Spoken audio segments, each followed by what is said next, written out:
थोड़ा सा पहले ओरिएंटेशन सेशन ले लेते हैं। पहली क्लास थोड़ी वैसी होनी चाहिए, हाई जोश वाली।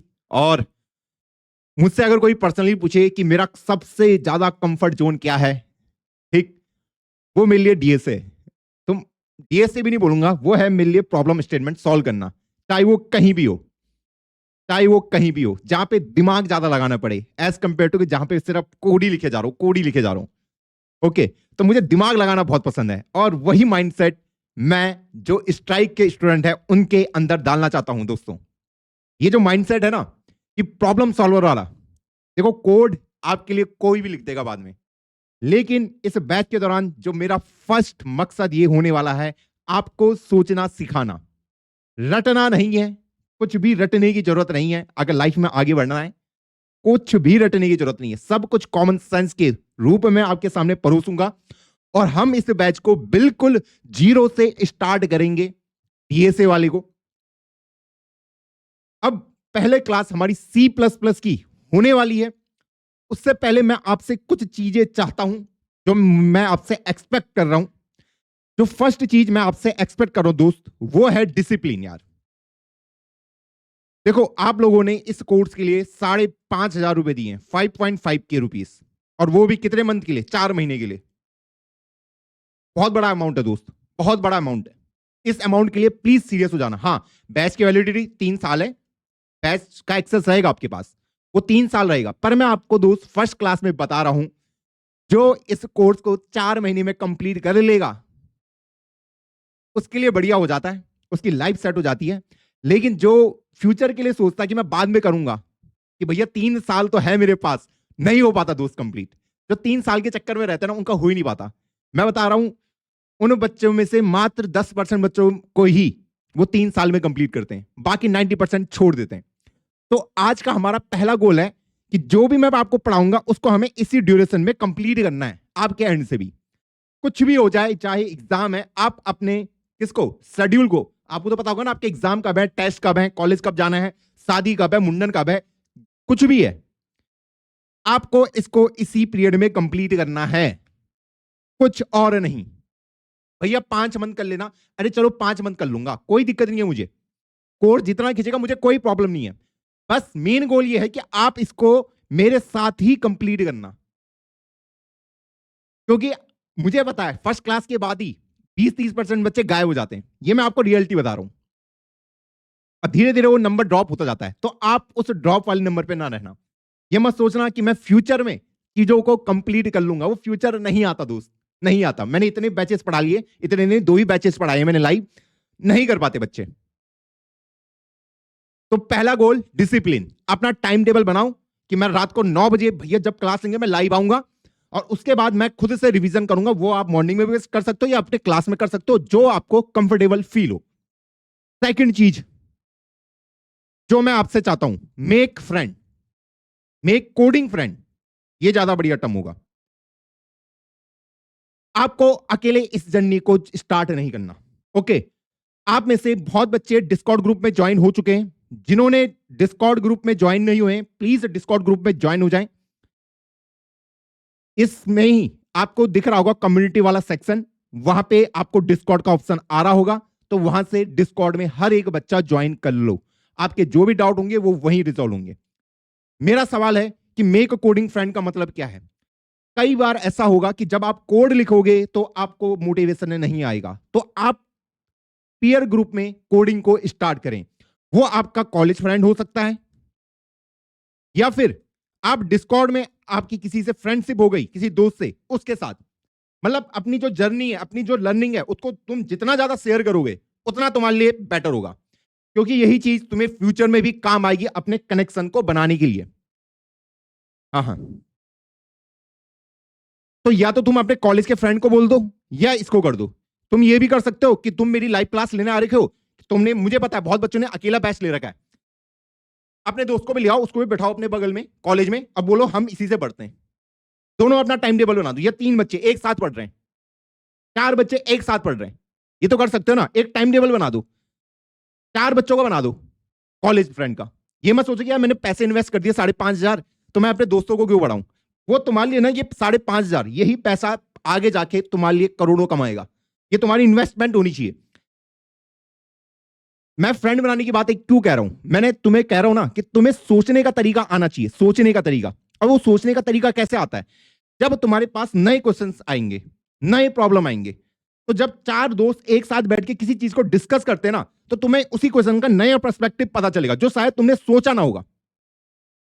तो आपने सबसे बेस्ट तो है कि ऑफलाइन वाले फ्रेंड को पकड़ो, वो नहीं है तो भैया जो डिस्कॉर्ड में तुम्हारे फ्रेंड बन रहे हैं उसके साथ अपनी लर्निंग शेयर करो। जितना ज्यादा शेयर करोगे ये मत सोचो कि मैं नॉलेज को अपने पास दबा के रख दूंगा, नहीं, हमें इससे बेस्ट निकालना है, जितना बेस्ट हो सके।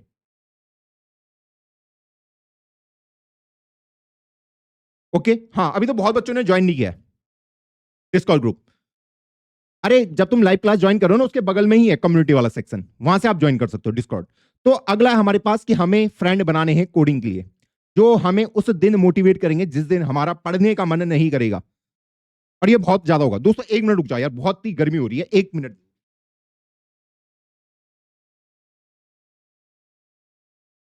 एक्चुअली लाइट बहुत चल रही है यहाँ पे। चलो, मैंने अपनी तरफ घुमा दिया है एसी को। हाँ, अब सही है। हाँ, तो आपको अपने कोडिंग के फ्रेंड को बनाना है। अगला, शेयर योर लर्निंग। जो भी आपकी लर्निंग है उसको आपको शेयर शेयर करना है ट्विटर और लिंक्डइन पे। ये आज आपसे हैबिट बना लो।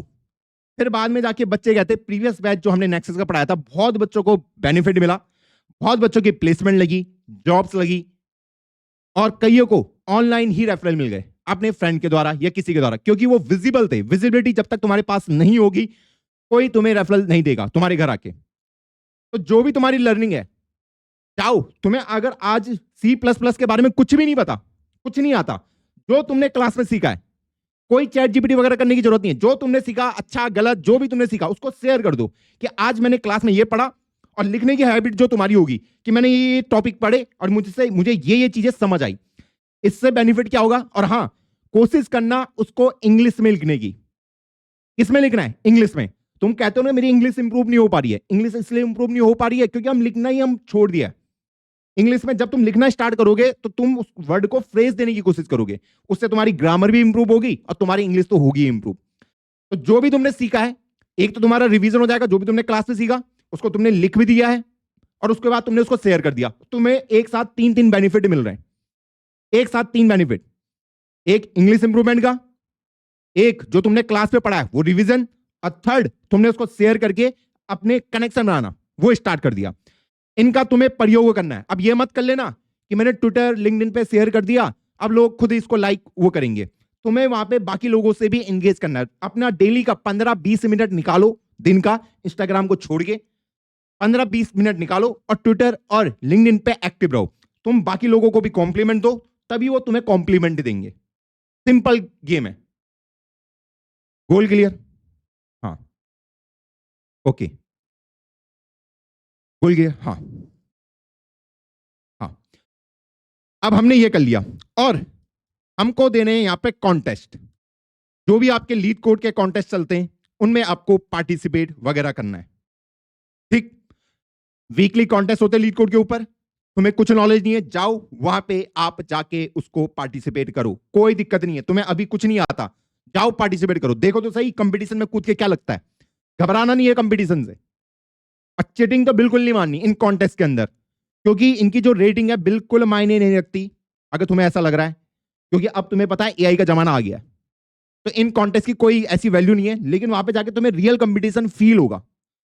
वही सेम चीज जब तुम ऑनलाइन कोडिंग राउंड में जाओगे वो तुम्हें वहां पे फील आउट होने वाला है। तो इन कॉन्टेस्ट के ऊपर तुम्हें पार्टिसिपेट वगैरह करना है, और इस तरीके से तुम इस कोड से बेस्ट निकाल सकते हो। यस भैया, कॉन्टेस्ट इज मस्ट। अब हम बात करते हैं अपने डीएसए और जेएनआई बैच की। पहले मैं डीएसए बैच की बात कर लेता हूं, जेएनआई बैच की हम अगली क्लास में बात करेंगे, ठीक है, क्योंकि आज डीएसए की क्लास है। अब जो हमारा डीएसए की क्लासेस होंगी, अभी लाइव क्लास होगी, आपके पास लाइव क्लास का एक्सेस तो आ गया होगा। हाँ, इसके जैसी लाइव क्लास खत्म हो जाएगी 2-3 घंटे के बाद या कल सुबह तक आपको इसका रिकॉर्डेड लेक्चर भी मिल जाएगा। वो भी एचडी में। आपके पास दो रिकॉर्डिंग अवेलेबल रहेंगी। लाइव क्लास की रिकॉर्डिंग तो आपके पास रहेगी अवेलेबल, ये वाली एक जो हमारे एंड पे हम रिकॉर्ड करते हैं ताकि आपको क्वालिटी और अच्छी मिले क्लास की, वो भी आपको मिलेगी। आप देख रहे होगे यहाँ पे मैंने ओबीएस में ये रिकॉर्डिंग भी स्टार्ट कर रखी है ताकि मैं इस वीडियो को एडिट करके आपको एक और बढ़िया तरीके से परोस पाऊं, तो आपको ये भी मिल जाएगा। ठीक, हाँ। तो अगर आप लाइव क्लास की, जैसे अभी तुमने लाइव क्लास कंप्लीट करी, तो लाइव क्लास की रिकॉर्डिंग तुम्हें 1 घंटे बाद मिल जाएगी। लेकिन इसी क्लास की एचडी रिकॉर्डिंग बहुत बढ़िया तरीके से वो हम आपको कल सुबह तक आपको मिल जाएगी हमेशा। ओके, अब मैं बात करता हूं स्ट्राइक की। देखो, ये जो प्लेटफॉर्म है ये हमारा नहीं है, ये वाला, इसको एपेक्स हैंडल करता है। कौन हैंडल करता है? एपेक्स। ये थर्ड पार्टी है, वो इसको हैंडल करती है। अब जो हमारा खुद का प्लेटफॉर्म है वो है स्ट्राइक, और अभी इसका बीटा वर्जन चल रहा है। कौन सा वर्जन चल रहा है? Beta version. अभी इसके ऊपर सिर्फ टेस्टिंग वगैरह हम अच्छे से कर रहे हैं, और अगले 4 महीने इसके ऊपर टेस्टिंग वगैरह ही चलेगी। टेस्टिंग का मतलब ये मत समझना कि ये प्लेटफॉर्म बेकार है, ये है वो है। इसके ऊपर तुम्हें सब कुछ 4 महीने के बाद तुम्हें सब कुछ कंप्लीट पैकेज की तरह मिलेगा। अभी तुम यहां पे बैठ के अपनी प्रोग्रेस ट्रैक कर सकते हो, तुम यहां पे कोड लिख सकते हो, आराम से लिख सकते हो, कोई दिक्कत नहीं है अभी भी। ओके, तुम इसके अंदर अपने कॉन्टेस्ट दे सकते हो। कॉन्टेस्ट नहीं, तुम अपने डीएसए प्रॉब्लम सॉल्व कर सकते हो। और उसके बाद, क्योंकि अभी इस प्लेटफॉर्म के अंदर कुछ कुछ बग्स होंगे जिनको हम इंप्रूव करेंगे, और न्यू वीडियोस आपको इसके अंदर भी मिलेंगी। वो टोटली न्यू होंगी, टोटली न्यू होंगी, वो बिल्कुल न्यू होगी। ये वाली नहीं होंगी, वो बिल्कुल नई होगी। और ये आपको सब कुछ मिल जाएगा। ये वाले तो आपको तुरंत मिल रहे हैं, इनका एक्सेस तो आपको तुरंत मिल रहा है। लेकिन ये टोटल न्यू वीडियो जो हम फिर से शूट करेंगे, इनका एक्सेस भी आपको फ्री में मिलेगा। फिर आपको कहीं और जाने की जरूरत नहीं है। ठीक, क्योंकि तब तक हमारा प्लेटफॉर्म क्या हो जाएगा? स्टेबल हो जाएगा 3-4 महीने के अंदर। और उसके बाद आपको ये जो न्यू वीडियोस हैं उनका भी आपके पास एक्सेस रहेगा। क्योंकि हम स्ट्राइक को इस तरीके से बना रहे हैं कि इसके बाद शायद ये मेरा लास्ट लाइव क्लास होगा किसी डीएसए बैच के ऊपर। इसके बाद मैं नहीं करने वाला शायद लाइव। ओके, हाँ, ये हमारा लास्ट बैच ही है, आई होप, जहां तक मुझे लगता है। उसके बाद हम रिकॉर्डेड लेक्चर में शिफ्ट हो रहे हैं, तो वो एक बार शूट हो जाएंगे, उनकी पूरी एक्सेस आपको फ्री में मिलेगी। हाँ, ओके भैया, इस न्यू वीडियो में क्या होगा? अरे यही होगा, डीएसए का कोर्स ही होगा। डीएसए का कोर्स होगा, जैसे अभी यूट्यूब पे जाता है ना, वो बिल्कुल फ्रेश सूट होगा, फ्रेश सूट होगा। हाँ, वो आपके लिए फ्री है, वो आपके लिए फ्री रहेगा जिन्होंने ज्वाइन कर रखा है। Goal clear? हाँ भैया, वीडियो किस चीज हुई? डीएसए की, डीएसए की वो पूरा प्लेटफॉर्म हम वैसे ही बना रहे हैं। हाँ हाँ, और इस प्लेटफॉर्म के अंदर कोडिंग प्रॉब्लम ऐड होती रहेंगी, अभी भी चल रहा है, ऐड होती जाएंगी। ठीक, अब यहां तक हमने अपने सब कुछ बात कर ली है। यहां पे तुम्हें लॉगिन करने का तरीका पता है। स्ट्राइक के अंदर भी तुम अपनी आईडी वगैरह क्रिएट कर सकते हो। ठीक है, एपेक्स क्या है? जैसा भी यहाँ पे अभी हम लाइव क्लास ले रहे हैं ना, ये हमारा खुद का प्लेटफॉर्म नहीं है, ये थर्ड पार्टी है जो हमें लाइव क्लास दिला रही है। ये स्ट्राइक हमारा खुद का है जिसको हमारी टीम बिल्ड कर रही है। ठीक, तो धीरे धीरे हम इसी पूरे वर्जन के अंदर शिफ्ट हो जाएंगे। ओके, आपको अभी इसकी टेंशन लेने की जरूरत नहीं है, क्योंकि अभी आपने जो मेन पैसा पे किया इस चीज के लिए किया, इस चीज के लिए आपने पैसा पे किया, और ये आपके लिए कॉम्प्लीमेंट्री है। ये मैंने आपको स्टार्टिंग में कह दिया था कि स्ट्राइक आपके लिए हमेशा कॉम्प्लीमेंट्री रहेगा जिन्होंने अभी ज्वाइन किया। और जब ये बैच पूरी तरीके से क्रिएट हो जाएगा, तो उसके बाद बच्चे इसको खरीद पाएंगे, बाकी लोग। ठीक है, पर वो महंगा पड़ेगा उनको। चलो फिर, हाँ हाँ हाँ, ठीक है ठीक है, चलो फिर। सर वो ऑफलाइन सूट रहेगा? वो ऑफलाइन सूट मतलब, हाँ ये हाँ हाँ, ये ऑफलाइन रहेगा, ये ऑफलाइन रहेगा। स्ट्राइक के अंदर तो सब कुछ ऑफलाइन रहेगा। जो नई वीडियो मिलेंगे ना, रिकॉर्डेड फॉर्मेट में मिलेंगी, प्रॉपर एडिट, सब कुछ। ओके, अब हम आ जाते हैं अपने अगले कार्यक्रम के ऊपर। भैया स्ट्राइक वाला डीएससी भी आप ही पढ़ाएंगे? हाँ हाँ, मैं ही पढ़ाऊंगा, मैं ही पढ़ाऊंगा, वो भी मैं ही पढ़ाऊंगा दोस्त, टेंशन मत लो। हाँ हाँ, चलो फिर स्टार्ट करो भैया डीएससी। चलो फिर, तो लिख दो यार, जोश आई है। और अब हम अपनी फर्स्ट क्लास की ओर मूव कर रहे हैं। एक बार हर कोई बच्चा अपना लेवल बता दे कि उसको कहां तक आता है। मैं एक बार देखूं तो सही कि बच्चों को कहां तक आता है। आज हम C++ से स्टार्ट कर रहे हैं। आपकी नॉलेज कहां तक है, थोड़ा मुझे आइडिया लगे, आपको कहां तक आता है? Let's go.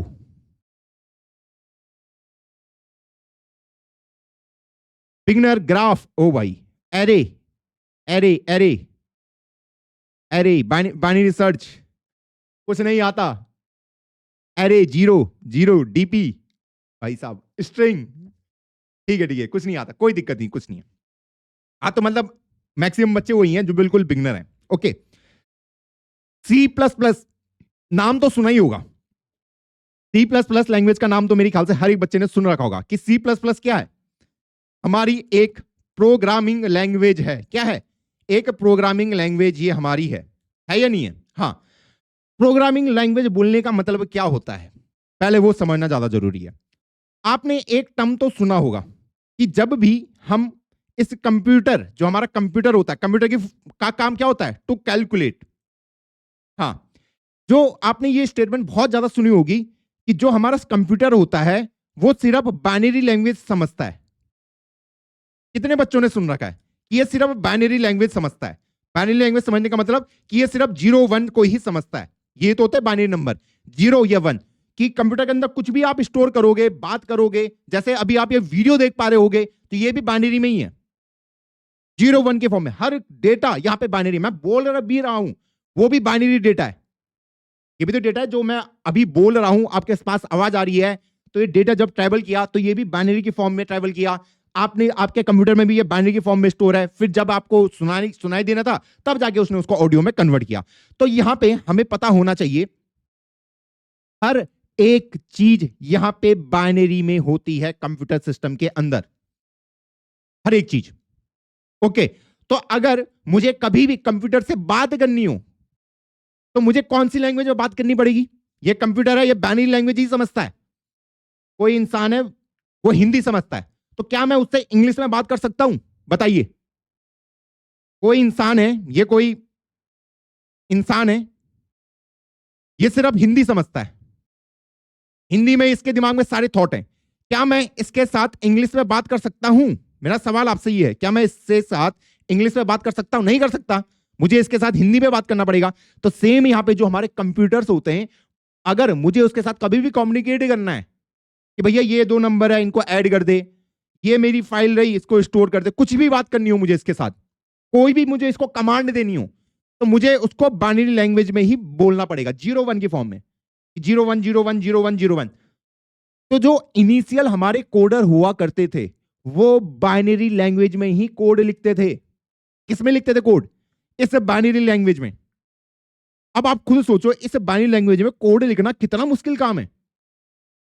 अगर मैं बोलूं ये जो बाइनरी लैंग्वेज है इसमें कोड लिखना कितना मुश्किल काम है। मान लो मुझे हेलो लिखना है, तो मान लो हेलो को हम बाइनरी में ऐसे लिखते हैं, हेलो, कंप्यूटर को बताना है, तो ये है मान लो हेलो का रिप्रेजेंटेशन, 0 1 की फॉर्म में ही लिखना है। फिर मैंने बोला उसको कि भैया 10 + 20 क्या होता है, मैं ऐसे नहीं बोल सकता, मुझे उसको बाइनरी के फॉर्म में ही बोलना पड़ेगा, ऐसे करके। मान लो इसका मतलब 10 + 20 क्या है, तो ये जाके मैं दूंगा किसको? अपने कंप्यूटर को, ये जो मेरा कंप्यूटर है, और ये मेरे लिए आउटपुट निकाल के देगा कि 10 + 20 होता है हमारे पास 30। तो ये भी बाइनरी में ही आउटपुट देगा, फिर उसको कन्वर्ट करके आपको यूआई में दिखा देगा कि इसका मतलब है 30। तो जो हमारे कंप्यूटर होते हैं वो सिर्फ बाइनरी लैंग्वेज ही समझते हैं। ये गोल क्लियर है? हाँ, तो अब आप खुद सोचो, अगर आपको कभी भी कोई कोड लिखना हो, आप पसंद करोगे इस लैंग्वेज में लिखना? इस लैंग्वेज में लिखना कभी आप पसंद करोगे 0 1 की फॉर्म में? कितना मुश्किल हो जाएगा, कितना मुश्किल हो जाएगा मुझे ये कोड लिखना। और कहीं पे अगर एक छोटा सा बग आ गया, बग आने का मतलब क्या है, आपने गलती से यहां पे 1 कर दिया, कहीं पे एरर आने के चांसेस कितने ज्यादा, इसमें मीनिंग ही चेंज हो जाएगा, उसका मीनिंग ही चेंज हो जाएगा पूरा। तो मैं यहां पे ये चाहता था यार कोई ऐसी चीज हो जिससे मैं इसके साथ इजीली बात कर पाऊं, जैसे हम इंग्लिश में बात करते हैं वैसे ही मैं इसके साथ बात कर पाऊं। जैसे ये बंदा है, इसको इसके साथ बात करनी है, लेकिन ये तो हिंदी समझता है, तो इंग्लिश वाला कैसे कर सकता है? तो वो बीच में एक क्या बैठा देगा? एक ट्रांसलेटर बैठा देगा। क्या बैठा देगा? एक ट्रांसलेटर बैठा देगा जो इसकी इंग्लिश सुनेगा और इसको भेज देगा हिंदी में। ये तो करना पड़ेगा मुझे, तो सेम काम मुझे यहां पे भी करना पड़ेगा दोस्त। यहां पे मुझे सेम काम करना पड़ेगा कि जब भी मुझे अपने कंप्यूटर से बात करनी है, तो मान लो मैं C++ आपकी एक लैंग्वेज है जो कि हमारी इंग्लिश जैसी दिखती है, इंग्लिश जैसी। ओके, तो वो तो समझ नहीं पाएगा, क्योंकि C++ में कोड मान लो हम ऐसे करके लिखते हैं। एग्जाम्पल के लिए बता रहा हूं, int a = 10, मान लो मैंने ये लिखा, सपोज। इसका मीनिंग तो ये समझ नहीं पाएगा, इसका मीनिंग तो ये समझ नहीं पाएगा। मैं अगर इसको डायरेक्ट दे दूं कि इसका मीनिंग समझ, कंप्यूटर को कभी नहीं समझ पाएगा। तो मुझे क्या करना पड़ेगा, इसको बाइनरी में कन्वर्ट करना पड़ेगा। तो यहां पे हमें क्या चाहिए होगा, एक ट्रांसलेटर चाहिए होगा। उसी को हम क्या कहते हैं, कंपाइलर कहते हैं। तो कंपाइलर पकड़ेगा इस इनपुट को और इसको कन्वर्ट कर देगा किसमें, बाइनरी के फॉर्म में। किसमें, बाइनरी नंबर के फॉर्म में। और बाइनरी नंबर को उसको देगा, इसको वो समझ आ जाएगा कि ये यूजर क्या कहना चाहता है। यहां तक गोल क्लियर है? हाँ हाँ, अरे दोस्तों मुझे पता है कई बच्चों के कॉन्सेप्ट रिवाइज हो रहे होंगे, मुझे पता है। पर कई बच्चे ऐसे भी ना जिन्होंने जो पहली बार पढ़ रहे हैं, उनका भी तो सोचना पड़ेगा। तो कंपाइलर का काम क्या है कि उसने आपकी लैंग्वेज को देखा, C++ लैंग्वेज को उसने इनपुट पे लिया, जो भी आप लिखोगे C++ में कोड, उसको कंपाइल करेगा और उसको बाइनरी के फॉर्म में कन्वर्ट कर देगा, जिसको कंप्यूटर अच्छे से समझ सकता है। इतना आसानी है। और क्या है इसमें, अब तुम्हें कोई कंपाइलर की डेफिनेशन पूछेगा तो तुम्हें कभी दिक्कत ही नहीं आएगी, क्या काम है इसका। चलिए, गोल क्लियर है। अब सवाल यह है कि कंप्यूटर बाइनरी ही क्यों समझता है। कितने बच्चों को पता है कि कंप्यूटर बाइनरी ही क्यों समझता है?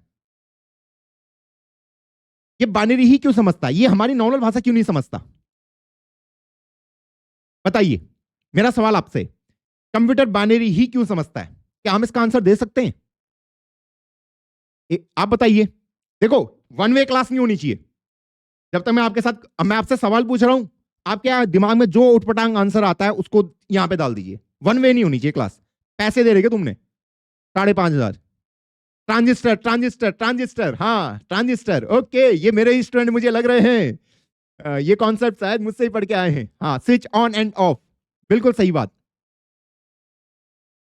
बहुत बहुत सही, बहुत सही, बहुत सही, बहुत सही। ओके, तो दोस्तों जिनको नहीं पता, आप सोचो, मुझे कंप्यूटर के अंदर 4 को स्टोर कराना है। मान लो मुझे कंप्यूटर के अंदर 4 को स्टोर कराना है, तो मैं कंप्यूटर के अंदर कैसे उसको सेव करूंगा? ये नंबर है 4।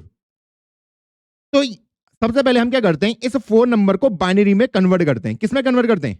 इसको हम बाइनरी में कन्वर्ट करते हैं। तो इसका रिप्रेजेंटेशन है 100।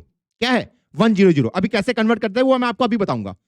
मान लो मुझे इस 4 नंबर को अपने कंप्यूटर के अंदर स्टोर करना है, तो सबसे पहले मुझे इस नंबर को बाइनरी में कन्वर्ट करना पड़ेगा। अब बाइनरी में कन्वर्ट क्यों किया? क्योंकि मेरा कंप्यूटर इसको स्टोर करके रख सकता है। अब रखेगा कैसे? क्या मेरे इस कंप्यूटर के अंदर कोई कॉपी पेन लेके बैठ रखा है क्या ऐसे कि अच्छा यहाँ पे सौरभ आए हैं, सौरभ के लिए मैं यहाँ पे लिख देता हूँ 100, ऐसे करके तो कोई बैठा नहीं है कंप्यूटर के अंदर। क्या कंप्यूटर के अंदर ऐसा कोई बैठा है? कंप्यूटर कैसे स्टोर करा रहा है, कैसे करा रहा है?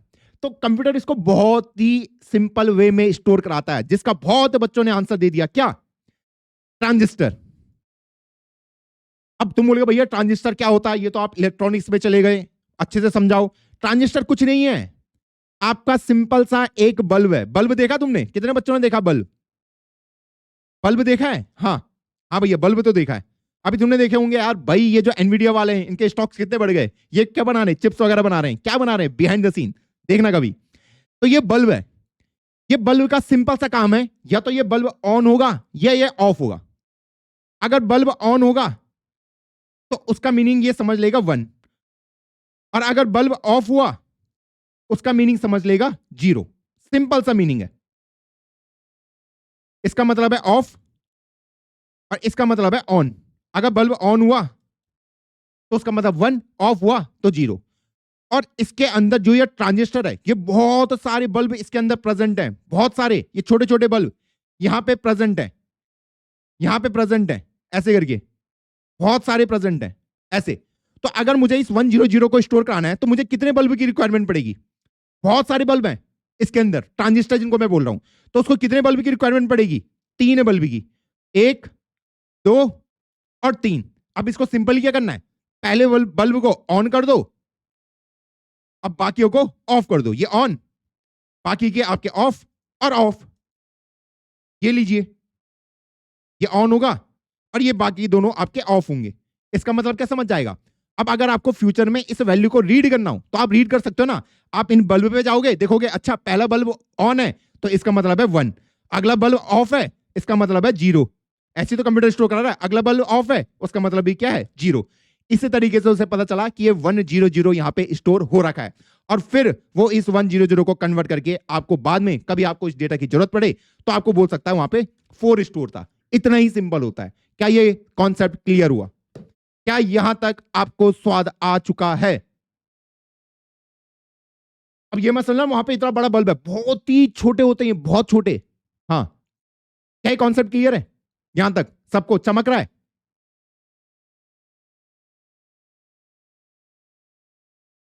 ओके। आईमान आईमान ने कहा है कि सर भैया वाई ट्रांजिस्टर कुछ और भी तो इस्तेमाल कर सकते थे, कुछ और हम क्या इस्तेमाल कर सकते थे? मेरा सवाल आपसे ये है। हाँ हाँ भैया, how it is converted for voice and videos. Okay okay okay okay okay, बताता हूं। ठीक है ठीक है। एक बच्चे ने कहा भैया कैसे ये वॉइस वगैरह के लिए कर लेता है। Yes, clear clear. देखो, अब ये बच्चा कह रहा है भैया ये फोटोस वीडियो कैसे ये 10 के फॉर्म में कन्वर्ट हो रही है। देखो, पहले मैं टेक्स्ट को कन्वर्ट करके दिखा देता हूं। मान लो मैंने यहां पे आर लिखा, अब ये आर को कैसे स्टोर कराएगा? मान लो मुझे आर को स्टोर कराना है अपने सिस्टम के अंदर, मुझे इस आर को स्टोर कराना है अपने सिस्टम के अंदर। पर इस आर को अगर मुझे अपने सिस्टम के अंदर स्टोर कराना है तो इसको मुझे बाइनरी में कन्वर्ट करना पड़ेगा। पर बाइनरी में कन्वर्ट करूं कैसे इस आर को? 4 का तो मुझे पता था कि 4 को मैं बाइनरी में कन्वर्ट कर सकता हूं। अब देखो, ये 4 देखो बाइनरी में कैसे कन्वर्ट होता है, पहले मैं आपको वो बता देता हूं। कोई भी नंबर तुम्हें अगर बाइनरी में कन्वर्ट करना हो, कोई भी नंबर को तुम बड़े इजीली कन्वर्ट कर सकते हो। ध्यान से देखना, यहां पे मैं इसको ले लेता हूं, ये ये ये, ठीक है। बाइनरी में कैसे कोई नंबर कन्वर्ट होता है? मान लो तुम्हारे पास कोई नंबर है 13, इसको तुम्हें कन्वर्ट करना है बाइनरी में। कैसे करोगे? तो तुम इसको पहले 2 से डिवाइड करोगे। किससे डिवाइड करोगे? 2 से। 2 से जब तुमने इसको डिवाइड किया तो 2 6 जा क्या होता है 12, और जो उसका रिमाइंडर होगा उसको आप यहां पे लिख दोगे। 2 6 जा 12, रिमाइंडर इधर। ठीक, इधर क्या आएगा? इधर आपका रिमाइंडर आएगा। फिर से मैं इस 6 को 2 से डिवाइड करूंगा। किससे डिवाइड करूंगा? 2 से। तो 2 3 जा क्या होता है 6, तो 2 3 जा 6, रिमाइंडर कितना बचा? 0। फिर से मैं इसको 2 से डिवाइड करूंगा, 2 1 जा 2, और रिमाइंडर कितना बचा? जो रिमाइंडर होगा वो यहां पे आ जाएगा। फिर से मैं इस 1 को डिवाइड करूंगा। क्या अब 1 2 से डिवाइड हो पाएगा? क्या 1 अब 2 से डिवाइड हो पाएगा? तो अगर मैं यहां पे लिख दूं 2 0 जा 0, हाँ, रिमाइंडर क्या बचेगा? 1 बचेगा। अब जैसे ही आपका यहां पे 0 आ चुका है, अब फर्दर वो डिवाइड नहीं होने वाला। अब आपको इस नंबर को पकड़ना है उल्टे ऑर्डर में, 1 1 0 1। तो 13 को जब आप कन्वर्ट करोगे बाइनरी में तो वो दिखेगा 1 1 0 1 1 1 0 1। ये इसका क्या हो गया? बाइनरी में कन्वर्जन हो गया। कोई भी नंबर है उसको 2 से डिवाइड करते रहो। 2 6 जा 12, रिमाइंडर इधर। अब कब तक करते जाना है? जब तक कि आपको नीचे 0 ना मिल जाए। जैसे 0 मिल गया आपको स्टॉप हो जाना है और इसको आपको उल्टे ऑर्डर में लिख देना है, रिवर्स ऑर्डर में। कहानी खत्म। यही है इसका आंसर। अब सेम अगर आपको इस बाइनरी को किसमें कन्वर्ट करना है? नंबर में। मान लो तुम्हारे पास कोई बाइनरी है, उसको तुम्हें नंबर में कन्वर्ट करना है। कैसे करोगे नंबर में कन्वर्ट? तो वो भी आपके लिए सिंपल ही प्रोसेस है दोस्त। मैं यहां पे दिखा भी देता हूं। देखो, यहां पे आपको कुछ नहीं करना, आपको ये पहला वाला नंबर पकड़ना है, ये वाला 1 इंटू 2 की पावर 0। ठीक, फिर अगला नंबर क्या है आपका? 0, तो उसको 0 पकड़ो इंटू 2 की पावर 1। फिर अगला नंबर है यहां से लेफ्ट से, ये 2 की 0 से मल्टीप्लाई होगा, ये 2 की पावर 1, ये 2 की पावर 2 और ये 2 की पावर 3, ऐसे करके इधर को चलेगा।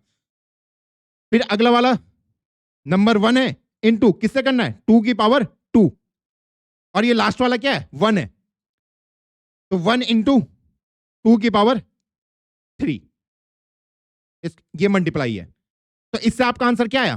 पहले वाले ने आपको क्या दिया? 2 की पावर 3 क्या होता है? 8 होता है, हाँ, प्लस अगला वाला आपको क्या देगा? ये वाला 1 इंटू 2 की पावर 2 क्या होता है? 4 होता है, 4, प्लस अगला वाला क्या है? 0 इंटू 2 की पावर 1, तो 0 ही होगा, प्लस 1 इंटू 2 की पावर 0, 2 की पावर 0 क्या आता है? 1, इस तरीके से आपको 13 नंबर मिल गया।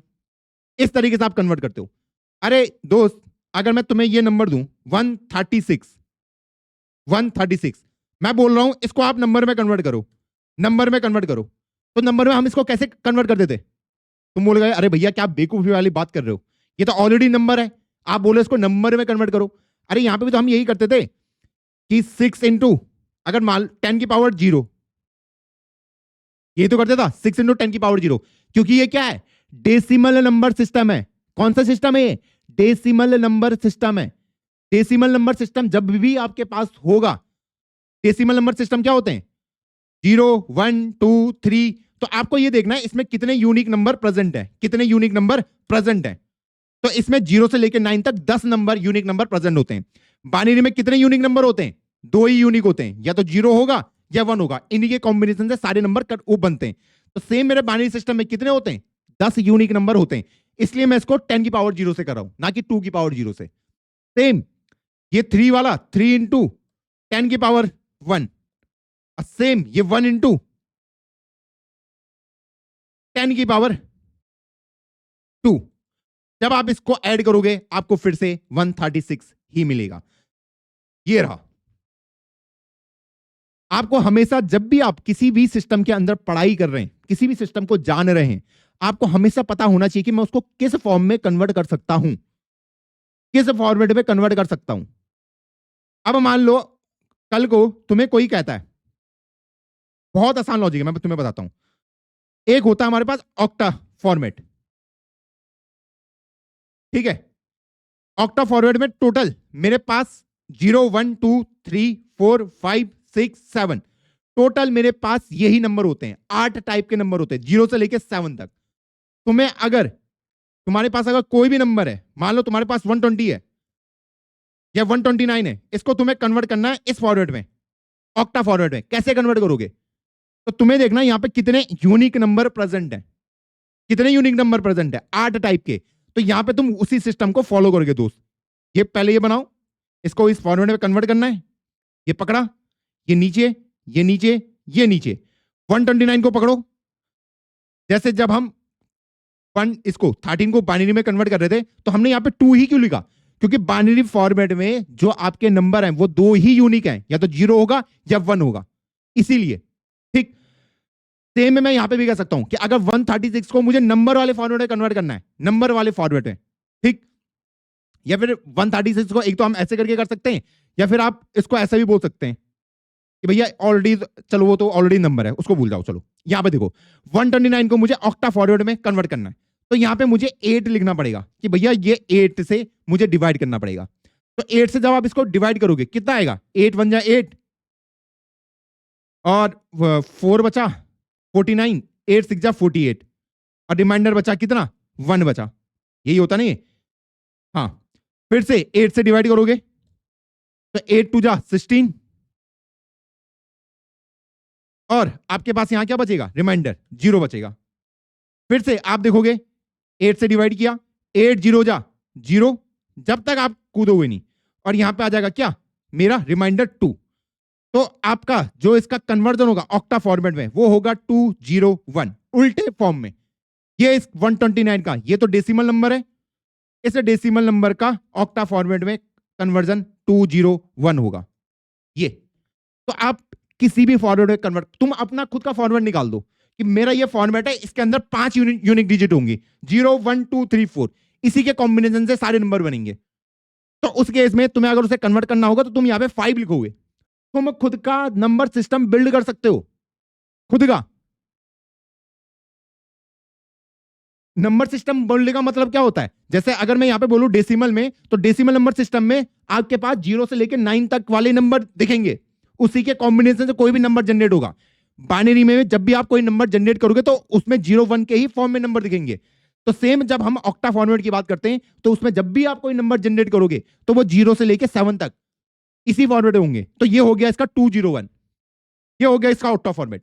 अब इस ऑक्टा फॉर्मेट को अगर मुझे वापस डेसिमल में कन्वर्ट करना है, ये तो ऑक्टा फॉर्मेट हो गया, इसको डेसिमल में कन्वर्ट करना है, तो सेम वही प्रोसेस आप फिर से फॉलो करोगे कि पहले नंबर को पकड़ो, ये 1, ये किससे मल्टीप्लाई होगा? बताइए, खुद से बताइए। 1 इंटू किससे करूं?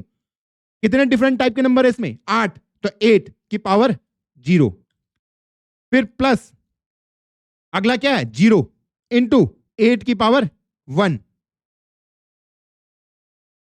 8 की पावर 1, और अगला क्या है 2 है, प्लस 2 इंटू 8 का स्क्वायर। तो ये आपका क्या बनेगा, पहला वाला तो आपका बन जाएगा 8 की पावर 0 क्या होता है 1 होता है, 1 इंटू 1 1, ये अगला ये तो 0 बन जाएगा, और 8 का स्क्वायर 64 प्लस 1, तो सॉरी 8 का स्क्वायर 64 इंटू 2 128। तो आपका वो कन्वर्ट हो गया इस वाले फॉर्मेट में, 129 वाले फॉर्मेट में। तो आज की क्लास के बाद कोई भी बच्चा किसी भी नंबर सिस्टम को किसी भी नंबर सिस्टम में कन्वर्ट कर सकता है।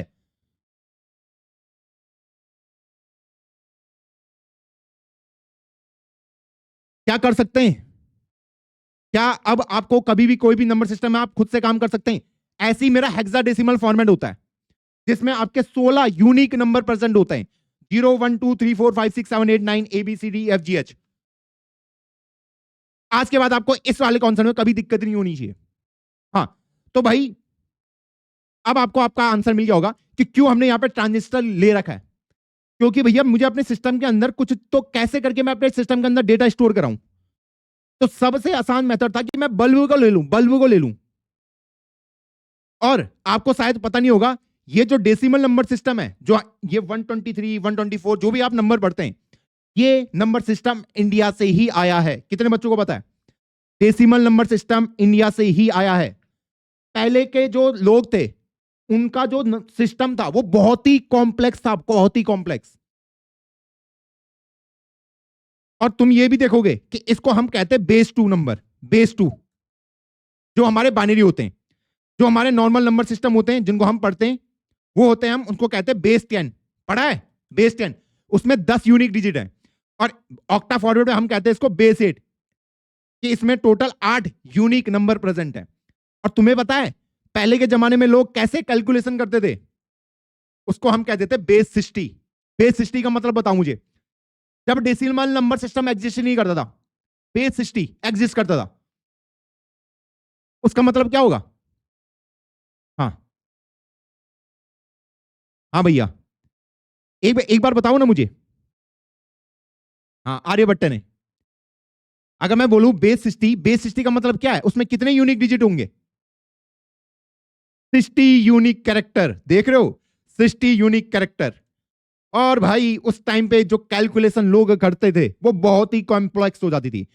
एक तो तुम्हें 60 अलग अलग डिजिट याद रखनी है कि 0 का मतलब ये है, 1 का मतलब ये है, 2 का मतलब ये है, 3 का मतलब ये है, 10 का अलग रिप्रेजेंटेशन होगा, 11 का अलग होगा, 12 का अलग होगा, 60 अलग अलग डिजिट। तो वो इसीलिए फेल हुआ क्योंकि वहां पे मैथमेटिकल कैलकुलेशन करना हमारे लिए दिक्कत हो गई। और बेस 10 इसलिए हिट हुआ क्योंकि अगर हम अपने दिनचर्या में देखें तो हमें 10 चीज 10 से हम बहुत ज्यादा फैमिलियर हैं।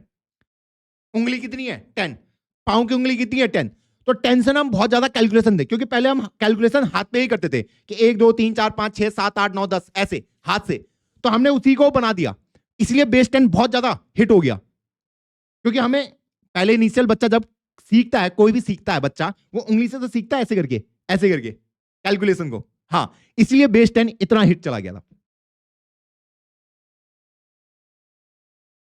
और समझ लो जो बेस 60 रहा होगा, मान लो उसमें कुछ ऐसा रहा होगा, ऐसे ऐसे करके, इसका मतलब ये होगा, मान लो 0 का मतलब x है, 1 का मतलब ये है, 2 का मतलब ये है, 3 का मतलब ये है, 4 का मतलब ये है, 5 का मतलब ये है, ये अलग अलग मतलब है।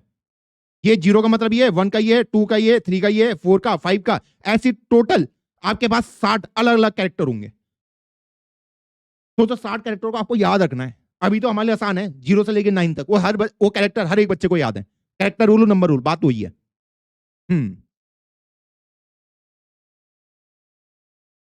ओके, ठीक है ठीक है। क्या यहां तक कॉन्सेप्ट क्लियर है आपको, क्या आपको कॉन्सेप्ट यहां तक क्लियर है। हाँ, 60 डिफरेंट नंबर यहां तक ओके। अब आपको यह भी पता चल गया होगा कि मुझे किसी तरीके से अपने सिस्टम के अंदर अगर मैं इसमें सीधा डेसिमल नंबर को ही स्टोर कराने की कोशिश करता तो मेरे लिए मुश्किल हो जाता। मैं कैसे इस सिस्टम के अंदर 0 को रिप्रेजेंट कराऊं, 1 को कराऊं, 2 को कराऊं, 3 को कराऊं, 4 को कराऊं। तो हमने देखा कि भैया यहाँ पे बाइनरी नंबर सिस्टम बहुत ही फिजिबल सिस्टम है, और बाइनरी भी इंडिया से ही निकला है। अगर आपको पता नहीं होगा तो बता देता हूं, ये भी सिस्टम इंडिया से ही निकला है। तो यहां पे वो चीजों को स्टोर कराना बहुत ही आसान है, बहुत ही आसान है, क्योंकि आपको एक ही बल्ब की रिक्वायरमेंट है। ऑन होगा तो 0, ऑफ होगा तो सॉरी ऑन होगा तो 1, ऑफ होगा तो 0, सेम इतनी आसानी से।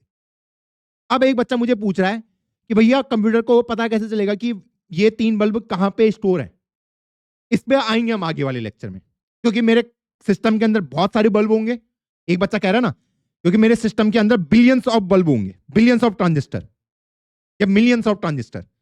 मुझे पता कैसे चलेगा कि उन मिलियन ऑफ ट्रांजिस्टर में मुझे कौन से 3 ट्रांजिस्टर को रीड करना है, क्योंकि यहां तो बहुत सारे होंगे, ये तो बहुत सारे होंगे ना यहाँ पे। हाँ, मान लो मैंने 10 इस 4 को स्टोर करा भी दिया, लेकिन कौन से 3 बल्बों को मुझे रीड करना है वो कैसे पता चलेगा, उस पर आएंगे हम अभी। आएंगे कैसे पता चलेगा, कोई मैजिक नहीं है, बहुत ही आसान है। देखो इतने सारे बल्ब हैं, आपने सिर्फ अपने सिस्टम के अंदर 4 स्टोर करा रखा है, तो आपको पता कैसे चलेगा कि कौन से 3 बल्ब को मुझे रीड करना है। ये भी तो सवाल है, यही तो है फर्स्ट प्रिंसिपल थिंकिंग। मान लो अभी तुमने 4 कराया, अब तुमने मान लो एक और नंबर स्टोर कराना है 5। 5 को जब मैं कन्वर्ट करता हूं वो बनता है 101। अब इस 101 को मैंने किन्हीं 3 बल्ब के अंदर स्टोर करा दिया, मुझे कैसे पता चलेगा वो 3 बल्ब कौन से हैं पूरे सिस्टम के अंदर, कहां पे वो मैंने स्टोर कर रखे कंप्यूटर के अंदर। वो भी तो गोल है। हाँ, पढ़ेंगे आगे चलते हुए पढ़ेंगे। अब ये सोच रहे मैजिक से हो जा रहा है, अब ये सोच रहे मैजिक से मुझे पता चल जा रहे हैं कि इन 3 को पढ़ना है मुझे। अब ये सोच लो। हाँ, हाँ।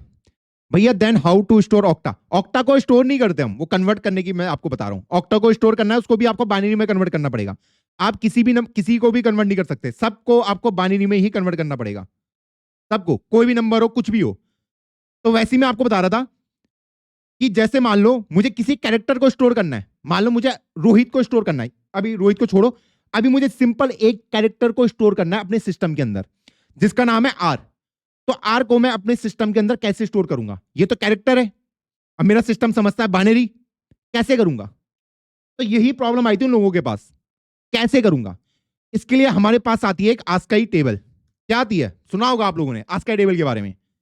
इस आस्काई टेबल के अंदर ये यूनिवर्सल है, इसके अंदर उसने आपको चार्ट दे रखा है हर एक कैरेक्टर का, ठीक।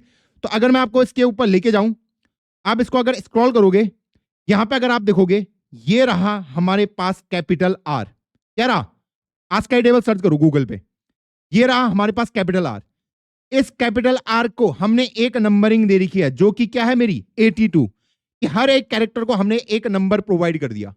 आस्काई टेबल यही करता है कि हर जितने भी आपके इंग्लिश के अंदर अल्फाबेट प्रेजेंट है, उन सबको हमने एक नंबर से रिप्रेजेंट कर रखा है कि अगर मुझे आर को स्टोर करना है तो मैं उसको इस नंबर से रिप्रेजेंट करूंगा। फिर इस नंबर को हम बाइनरी में कन्वर्ट करते हैं और उसको हम अपने सिस्टम के अंदर जाके स्टोर करते हैं।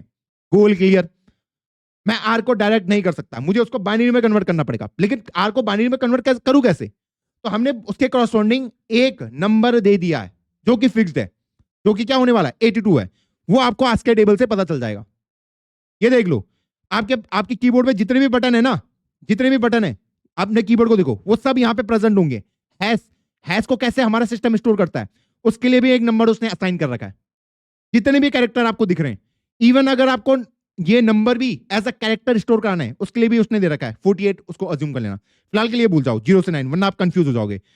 तो कैपिटल ए से लेकर कैपिटल जेड तक, इसको आप याद भी रख सकते हैं कि कैपिटल ए 65 से स्टार्ट होता है और स्मॉल ए 97 से होता है, आई थिंक 97 से स्टार्ट होता है।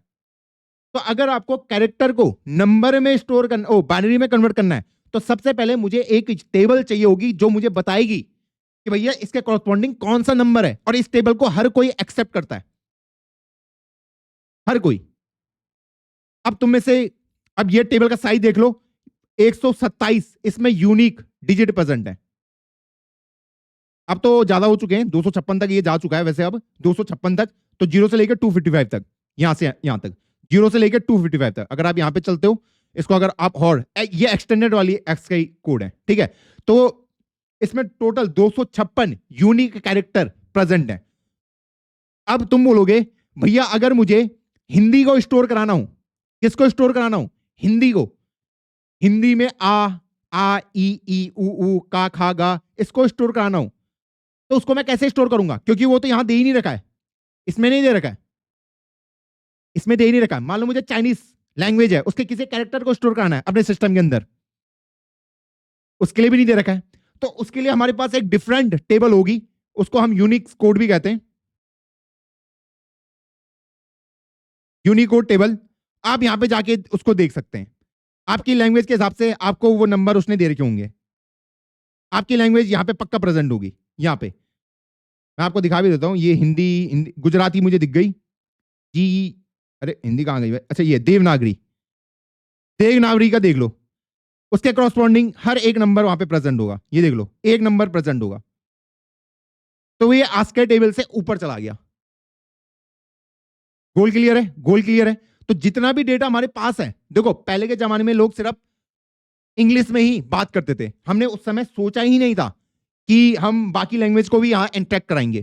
तो इसीलिए आपको आस्कर टेबल में, ये पुरानी टेबल है, ये अभी भी एक्सेप्ट होती है, लेकिन इसकी लिमिटेशन ये है कि ये सिर्फ आपके इंग्लिश के कैरेक्टर को ही दिखा सकती है, हिंदी को नहीं पहचान सकती, फ्रेंच को नहीं पहचान सकती, जर्मन को नहीं पहचान सकती। तो उसका एक्सटेंडेड वर्जन आपका ये रहा। तो आपको हर एक लैंग्वेज के प्रति, अगर आप आ भी लिखोगे ना, उसके क्रॉसपॉन्डिंग भी, अब इसमें हिंदी में आ कैसे लिखूं, उसके क्रॉसपॉन्डिंग आपको एक नंबर मिलेगा, और उस नंबर को हम कन्वर्ट करते हैं बाइनरी में, ऐसे करके, और इस बाइनरी नंबर को हम स्टोर कराते हैं, UTF-8 वगैरह तुम कह सकते हो। ठीक है, ठीक है, ये गोल क्लियर है।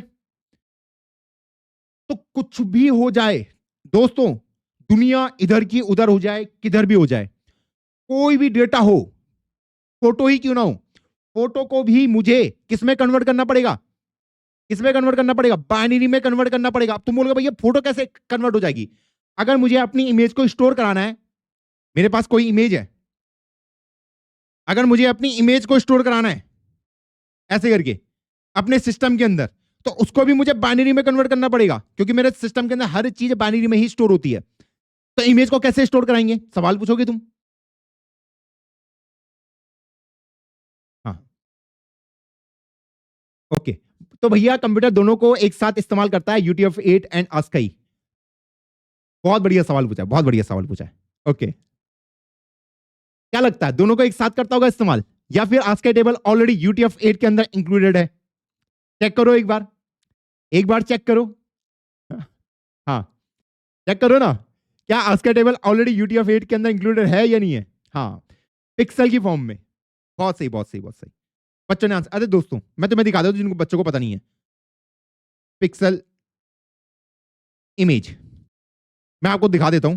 तुम्हारे पास कोई भी फोटो होती है, ये मान लो ये फोटो है, कोई भी फोटो है, तो वो फोटो ना पिक्सल में डिवाइडेड रहती है, ऐसे करके। कोई भी तुम्हारे पास फोटो होगी ना, मान लो मैं नॉर्मल कोई इमेज निकाल देता हूं, कुछ गलत इमेज ना खुल जाए, कुछ गलत इमेज ना खुल जाए। हाँ, हाँ, जैसे मान लो ये कोई फोटो है, अरे हट जा भाई, ये कोई फोटो है, ये वाली, ये तो दिख रही है। हाँ, इस फोटो को मुझे अपने सिस्टम के अंदर स्टोर करना है, जैसा अभी तुम्हें यहाँ पे दिख रही है। इसको कैसे हम करते हैं, तो हम क्या करते हैं, मेरे पास जब भी कोई फोटो आती है दोस्तों, सिंपल देखो, मान लो मेरे पास ये कोई फोटो है, ठीक है, मान लो इसके अंदर कोई फोटो प्रेजेंट है इस तरीके से, कार्टून टाइप का, ऐसा कोई आदमी है, और ऐसा करके ये करिए, ये कोई फोटो है, इसको मुझे अपने सिस्टम के अंदर स्टोर करना है। कैसे करूंगा, मैंने कहा इमेज को हमें किसमें कन्वर्ट करना पड़ेगा, बाइनरी में। क्या करूंगा, सिंपल सिंपल कुछ नहीं करते, हम इस फोटो को ना रोज एंड कॉलम में डिवाइड कर देते हैं। किसमें, रोज एंड कॉलम में, ऐसे करके। ये हो गया, अरे यार, ऐसे करके। तो वो आपको ऐसा दिखेगी, वो इमेज आपको कुछ ऐसे दिखेगी कि ये मान लो ओरिजिनल फोटो रही होगी, इस ओरिजिनल फोटो को मैंने रोज एंड कॉलम में डिवाइड कर दिए, ऐसे करके। अब ये जो सबसे छोटा बॉक्स आपको यहां पे दिखेगा ना, ये सबसे छोटा बॉक्स, इसी को हम पिक्सल कहते हैं। ये एक पिक्सल हो गया, ये एक पिक्सल हो गया, ये एक पिक्सल हो गया, ये पिक्सल हो गया, ये हो गया। पिक्सल की फुल फॉर्म है पिक्चर एलिमेंट, और कुछ नहीं है। पिक्सल की फुल फॉर्म क्या है, सिंपल, पिक्चर एलिमेंट। ये देखो, मैंने ये फोटो है, जैसे मान लो ये फोटो है, इसमें मैंने बहुत सारे रोज एंड कॉलम बना दिए, जैसे मैं यहां पे बना रहा था आपको ऐसे। तो अभी तो मैंने रोज बनाई है, अब इस फोटो के कॉलम ऐसे करके बना दिए, ऐसे करके, ऐसे करके। ऐसे करके, ये रहा ये। तो इसमें जो सबसे छोटा बॉक्स होगा इसी को मैं पिक्सल कहता हूं। ये एक पिक्सल हो गया, ये हो गया, ये हो गया, ये हो गया, ये हो गया, इतने सारे पिक्सल। तो आपको जब ये इमेज दिखेगी ना, जैसे अभी यहां पे 24, तो ऐसे करके 1 2 3 4 5 6 अप टू 25, 25 ऐसे करके, नीचे को कितने, नीचे को हमारे 31 है। तो 25 ऐसे करके, सॉरी 25 ऐसे करके और 31 नीचे करके, तो टोटल कितने हो जाएंगे मेरे पास पिक्सल? 25 इंटू 31 पिक्सल, जो भी इसका आंसर आएगा, मान लो कुछ भी इसका आंसर है। ओके, अब मैं यहां पे क्या करता हूं, जो मैं स्मार्ट गेम ये खेलता हूं कि ये जो बॉक्स होता है ना, मैं हर एक बॉक्स की जो कलर होता है उसको मैं स्टोर कराता हूं। ये बॉक्स का क्या कलर है, इस बॉक्स का क्या कलर है, इस बॉक्स का क्या कलर है, इस बॉक्स का क्या कलर है, हर एक। जैसे ये वाला बॉक्स है, इसका कलर ब्लैक है, इसको मैं स्टोर कर लूंगा। ये बॉक्स है, इसका कलर ब्लैक है, ये बॉक्स है, इसका कलर ब्लैक है। अब यहां पे क्या होता है, आप कोई भी कलर को जनरेट कर सकते हैं आरबीजी की हेल्प से। रेड, ब्लू, ग्रीन, इसकी हेल्प से आप दुनिया के किसी भी कलर को जनरेट कर सकते हैं। मैं आपको दिखा भी देता हूं, आरबीजी कलर जनरेटर, ये देख लो, ये देख लो। आप किसी भी, देखो आप आरबीजी के ऊपर खेलो, जैसे मैं यहां पे मैंने वैल्यू डाल दी 251, 205 और 2। आप देखोगे हर बार नया कलर जनरेट होगा, हर बार। आप इनकी वैल्यू के ऊपर खेलो, आपको नया कलर मिल जाएगा। तो जो ये आर की वैल्यू होती है, ये होती है मेरी कितनी, 0 से लेके 255 तक मैं कोई भी नंबर दे सकता हूं। 0 से लेके 255 तक कोई भी नंबर, 0 से लेके 255 तक कोई भी नंबर, और 0 से लेके 255 तक कोई भी नंबर। भाई हम कहां चले गए पहली क्लास में, ये तो तुम मुझे अलग ही डायरेक्शन में लेके चले गए। ओके, तो मान लो यहां पे ये जो बॉक्स है इसका कलर व्हाइट है, तो इस व्हाइट कलर को मैं जनरेट कर सकता हूं इसकी हेल्प से, आरबीजी की हेल्प से, कि उसमें रेड की मात्रा कितनी है, उस बॉक्स के अंदर रेड की मात्रा कितनी है, ब्लू की मात्रा कितनी है, और ग्रीन की मात्रा कितनी है। इससे मैं इस व्हाइट कलर को जनरेट कर सकता हूं। मैं आपको दिखा भी सकता हूं यहाँ पे कि अगर मान लो मुझे व्हाइट ही कलर जनरेट करना हो, तो व्हाइट कलर अगर आपको जनरेट करना है तो आरजीबी तीनों की वैल्यू 255, 255 और 255 होनी चाहिए। तो मुझे इस तरीके से स्टोर करना पड़ेगा। 255 इसकी हो गई, 255 इसकी हो गई, 255 इसकी हो गई। अब इसको मैं बाइनरी में कन्वर्ट कर सकता हूं, इसको भी, इसको भी, और इसको भी। और एक बार जब मैंने इसको बाइनरी में कन्वर्ट कर दिया तो वो एज अ मेरे सिस्टम के अंदर जाके स्टोर हो सकते हैं। सेम मैं अगले के लिए, कि अगला मेरे पास ये वाला है, ये वाला, ये ग्रे कलर का है। तो इस ग्रे कलर में हमारे पास कौन सा, ये इसका आरबीजी कलर क्या होगा, तो इसका आरबीजी कलर निकाल दूंगा कि इसमें रेड की मात्रा कितनी होगी, ग्रीन की कितनी होगी, ब्लू की कितनी होगी। तो मुझे एक नंबर मिल जाएगा, नंबर को मैं बाइनरी में कन्वर्ट कर दे रहा हूं। सेम इसके लिए भी, और ऐसे करके मैं अपने पूरे फोटोज का डेटा को स्टोर कर पाता हूं। टोटल मेरे पास कितने पिक्सल थे, टोटल 25 इंटू 31। अगर आप यहाँ पे गौर करोगे इस फोटो के ऊपर, तो यहाँ पे देखो 25 ऐसे करके 0 से लेके यहां तक, और 31 आपके यहां से यहां तक है, 0 से लेके 30 तक, तो 31 पिक्सल ही हो गए। तो टोटल कितने हो जाएंगे, 25 इंटू 31। तो टोटल इतने पिक्सल के डेटा को आपको स्टोर करके रखना पड़ेगा। तो हर एक पिक्सल के आप क्या स्टोर करते हो, उसका आप कलर को स्टोर करते हो। और कलर को कैसे स्टोर करते हो, उसका आप आरजीबी स्टोर करते हो। आरजीबी का मतलब क्या है, आरजीबी का मतलब है कि रेड ग्रीन ब्लू की उसमें कितनी मात्रा है, और उस आरजीबी को हम नंबर से रिप्रेजेंट कर सकते हैं कि उसमें रेड की मात्रा कितनी है, ग्रीन की कितनी है, ब्लू की कितनी है। मान लीजिए आपको ये वाला कोई कलर स्टोर करना है, ये वाला ग्रीन अगर आपको स्टोर करना है, तो मैं वहां पे 59, 118 और 41 को स्टोर कराऊंगा, और इन 3 नंबर को मैं बाइनरी के अंदर कन्वर्ट करके अपने सिस्टम के अंदर स्टोर कर सकता हूं। क्या गोल क्लियर, क्या गोल क्लियर? हाँ, ओके, हाँ भैया, ये 255 ही क्यों होते हैं? नहीं नहीं, जरूरी नहीं है 255 ही होनी चाहिए। ये बस मैंने यहाँ पे ये सिस्टम नहीं रखा कि ये 1 बाइट 1 बाइट 1 बाइट, अभी के लिए समझ लो कि हाँ इतना ही है। ये इससे बड़े भी जा सकते हैं, इसके बड़े भी जा सकते हैं। हाँ, ओके भैया, आरजीबी का के साथ IPv4 का कुछ रिलेशन है? IPv4 में कहां पहुंच गए दोस्तों, IPv4 का क्या रिलेशन होगा? हाँ हाँ,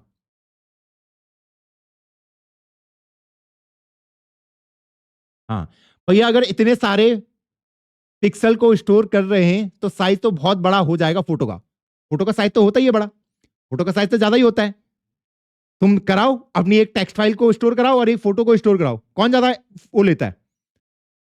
अब उसमें देखो कंप्रेशन टेक्निक आती है, आप डायरेक्ट ऐसे ही स्टोर नहीं करते। मैं उस कंप्रेशन टेक्निक के ऊपर बिल्कुल नहीं जा रहा हूं। हाँ, आने वाले लेक्चर में हम देखेंगे, जब हम हॉफमैन कोडिंग वगैरह इनकोडिंग वगैरह के बारे में पढ़ेंगे, आने वाले लेक्चर में वो देखेंगे।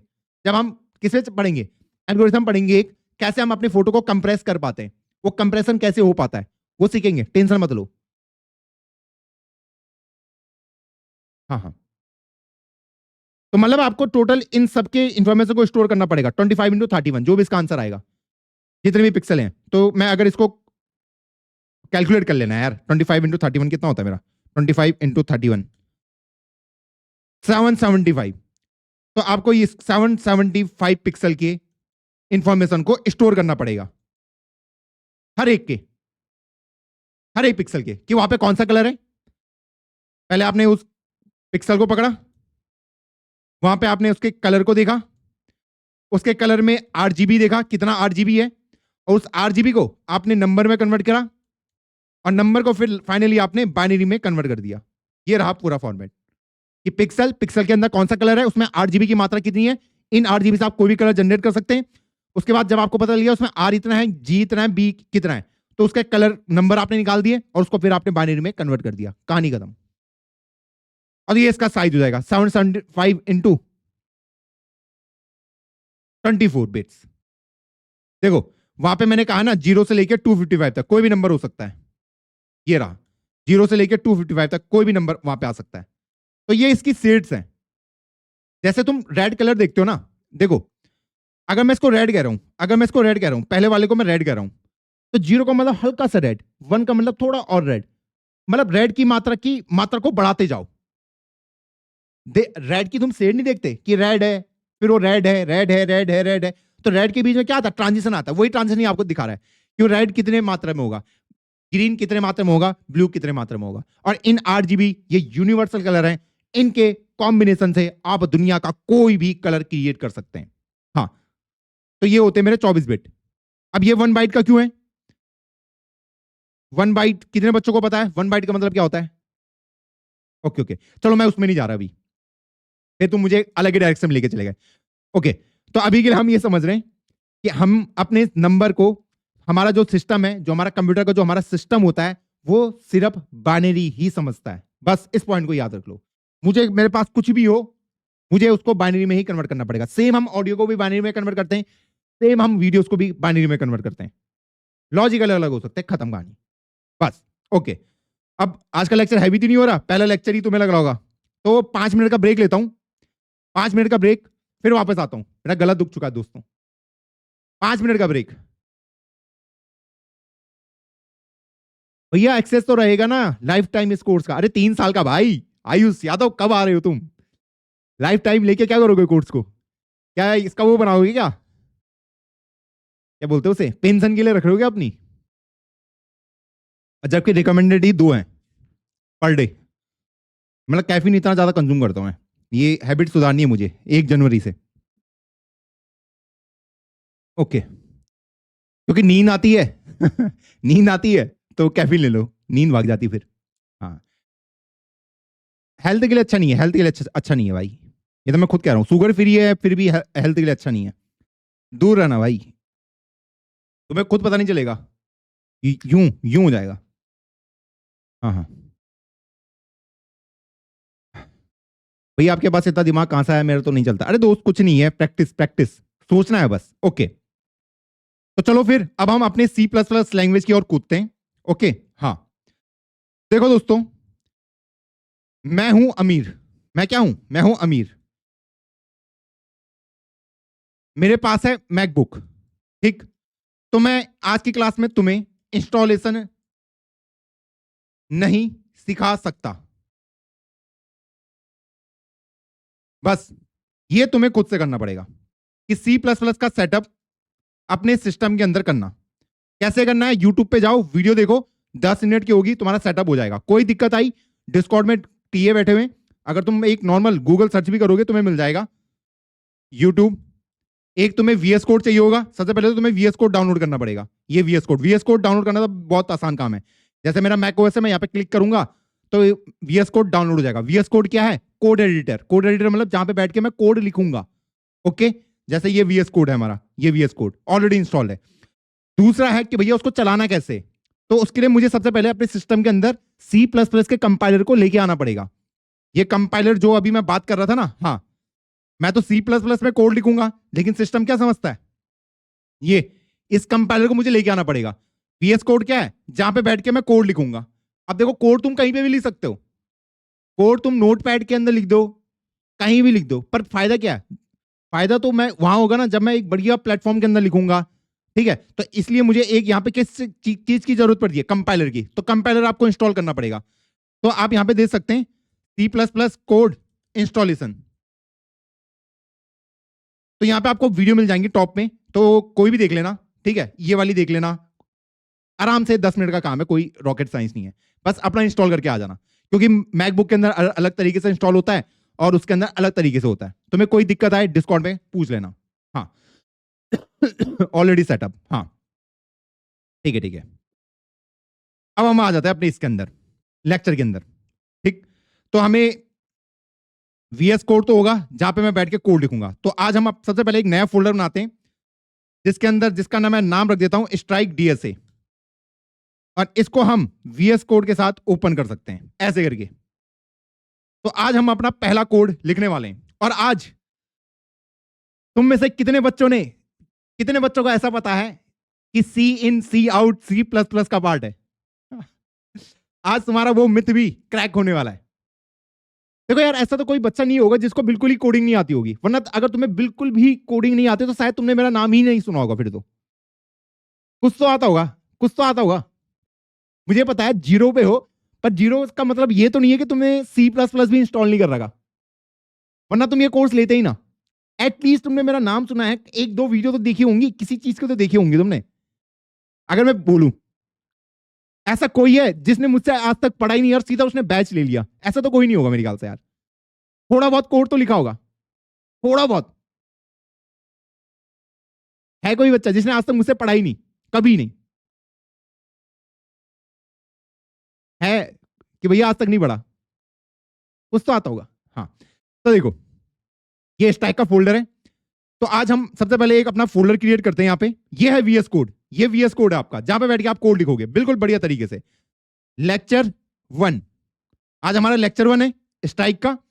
और यहां पे मैं लिख देता हूं first.cpp, C++ का प्रोग्राम, हम अपना फर्स्ट प्रोग्राम लिखने वाले हैं। तो ये फर्स्ट फाइल का नेम क्या होगा? .cpp, जो उसका एक्सटेंशन होगा। C++ का एक्सटेंशन होता है आपका CPP। अब इसके अंदर मैं अपना पहला कोड लिखने वाला हूं। मैं लिख रहा हूं यहां पे इंट मेन। क्या होता है अभी कुछ देर में समझेंगे। Int a equal to 10, return 0। क्या ये कोड चलेगा या नहीं चलेगा? मैंने सब कुछ इंस्टॉल कर रखा है, सब कुछ इंस्टॉल कर रखा है। क्या ये कोड चलेगा या नहीं चलेगा? मेरा सवाल आपसे ये है, क्या ये कोड चलेगा अगर मैं इसको रन करूं? मैंने कंपाइलर वगैरह सब इंस्टॉल कर लिया है, सेटअप कर लेना। हाँ, नो हेडर फाइल, नहीं चलेगा। क्यों नहीं चलेगा? नहीं चलेगा, क्यों नहीं चलेगा? चलेगा दोस्त, क्यों नहीं चलेगा? यही तो सिखाना था इस बैच में। वार्निंग दी है, सिर्फ एरर नहीं आया है, सिर्फ वार्निंग दिया है। और वो भी क्या कि आपने एक वेरिएबल लिया, उसको आपने इस्तेमाल नहीं किया, बस। कोड बिल्कुल चल रहा है, ये वार्निंग है बस कि भैया आपने एक आपने वेरिएबल बनाया है, बस आपने उसको इस्तेमाल नहीं किया। इस्तेमाल करने का मतलब आपने उसके साथ कोई कैलकुलेशन वगैरह कुछ नहीं किया। वार्निंग है, एरर नहीं है, कोड चल गया। अब बताओ मुझे अब बताओ, ये तो चल रहा है, ये तो चल रहा है, ये तो चल रहा है भाई, ये तो चल रहा है, ये तो चल रहा है। क्यों चल रहा है? क्यों चल रहा है? मेरा सवाल ये है। चलेगा, चल तो गया। तुम तो मना कर रहे थे कि नहीं चलेगा, पहले ही लेक्चर में हिला दी ना तुम्हें। भाई जो आपका सी इन है, सी आउट है, वो C++ का स्टैंडर्ड पार्ट नहीं है, नहीं है, नहीं है वो कहीं और से लाया गया है। मैं यहां पे इसको हम क्या कहते हैं कि हमने यहां पे एक वेरिएबल क्रिएट करा है इंट ए, जिसके अंदर हम 10 को स्टोर करा रहे हैं। देखो इसके अंदर देखो तुम्हारे पास डेटा किस किस टाइप का होता है अभी बताऊंगा, डरो मत, सब समझाएंगे। भैया भैया बैठे नहीं, मैं यही हूं ना, मैं यही हूं, यही हूं, सब समझाऊंगा। देखो दोस्तों, मेरे पास डेटा कितने टाइप के होते हैं। अगर मैं डेटा की बात करूं, उसी को मुझे स्टोर करना पड़ता है। डेटा टाइप कितने टाइप के होते हैं? या तो मेरे पास नंबर होगा, नंबर क्या होते हैं 1 2 3 4 ऐसे करके, तो इनको मैं इंट के फॉर्म में स्टोर करता हूं। और क्या होते हैं मेरे पास नंबर फ्लोटिंग पॉइंट भी होते हैं, या 1.2 हो गया, 2.45 हो गया, 8 पॉइंट ये हो गया, इसको हम क्या कहते हैं फ्लोटिंग पॉइंट नंबर कहते हैं। क्या कहते हैं? Floating point number. और क्या क्या डेटा होते हैं हमारे पास? डेटा क्या क्या होता है हमारे पास? डेटा मतलब जिसको तुम स्टोर करोगे, नंबर को स्टोर करते हैं, डेसिमल नंबर को स्टोर करते हैं, और किसको स्टोर करता हूं मैं स्टोर करता हूं कैरेक्टर को अपने सिस्टम के अंदर। तो कैरेक्टर आपका ऐसा होता है कि ए ऐसे करके हम कैरेक्टर को दर्शाते हैं, या बी को मैं स्टोर कर रहा हूं कैरेक्टर, या फिर मैं कैपिटल डी को स्टोर कर रहा हूं ऐसे। ये हो जाते हैं हमारे क्या कैरेक्टर, जो अल्फाबेट वगैरह होते हैं। और क्या क्या स्टोर करते हैं हम यहां पे? मैं यहां पे बुलियन को भी स्टोर कर सकता हूं, या फिर स्ट्रिंग। रोहित जी कैसे हो, इसको भी मैं स्टोर कर सकता हूं। तो ये क्या हो गई मेरी स्ट्रिंग हो गई। ये भी तो डेटा है कि इस डेटा को भी स्टोर करना है, तो इसको भी मुझे स्टोर करना आना चाहिए। तो मेरे पास अलग अलग टाइप के डेटा होते हैं जिनको मैं अपने सिस्टम के अंदर स्टोर करूंगा, जिनको मैं अपने सिस्टम के अंदर स्टोर करूंगा। ये अलग अलग टाइप के डेटा है। अब इनको स्टोर कैसे करूंगा? तो हम इनको स्टोर इस तरीके से करते हैं। सबसे पहले हम देखते हैं अपने नंबर को। सबसे पहले हम किसको देखते हैं? नंबर को। तो अगर मुझे अपने नंबर को अपने सिस्टम के अंदर स्टोर करना है, मान लो मुझे 10 को करना है, तो मुझे यहां पे बताना पड़ता है कि इंट किस टाइप का है, ए इक्वल टू 10। ये जो नंबर है इसको इसके अंदर स्टोर कर दो। तो ये क्या करता है सिस्टम? आपके लिए एक ब्लॉक क्रिएट करता है, ब्लॉक वही ट्रांजिस्टर वगैरह, उसका नाम होगा ए, जिसके अंदर ये 10 स्टोर होगा। ये है इसका मतलब। जब भी आप इसके अंदर कुछ भी स्टोर कराओगे, ये बताता है कि भैया आप किस टाइप का डेटा इसके अंदर स्टोर कराने वाले हैं। इस ब्लॉक का नाम हो गया, बस वो इस ब्लॉक का नाम हो गया। ये ब्लॉक है, उसका नाम ए है, और उसके अंदर किस टाइप का डेटा जाएगा वो आप यहां से बताओगे कि उसके अंदर इंटीजर टाइप का डेटा जाएगा। किस टाइप का? इंटीजर टाइप का। सेम अगर मुझे फ्लोटिंग पॉइंट नंबर डेसिमल वाले 2.3 4.6 इनको स्टोर करना हो, मान लो मैं उसको स्टोर कर रहा हूं बी के अंदर, और उसका मतलब है 2.41, तो मुझे यहां पे बताना पड़ता है बी के अंदर तो स्टोर करना है, लेकिन किस टाइप के डेटा को करना है वो यहां पे बताना पड़ता है। फ्लोट ऐसे करके कि फ्लोट बी इक्वल टू 2.41, ये मैंने स्टोर कर दिया।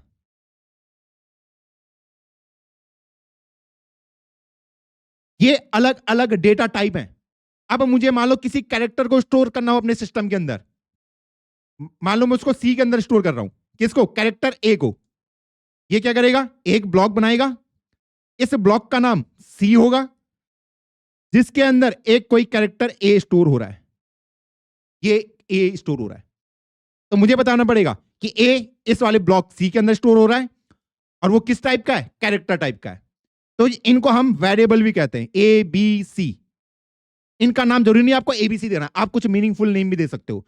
मान लो मुझे कोई स्ट्रिंग को स्टोर करना हो, तो स्ट्रिंग को अगर आपको स्टोर करना है तो आपको पहले उसका वेरिएबल का नाम रोहित, इस तरीके से आप किसी स्ट्रिंग को भी स्टोर कर सकते हो।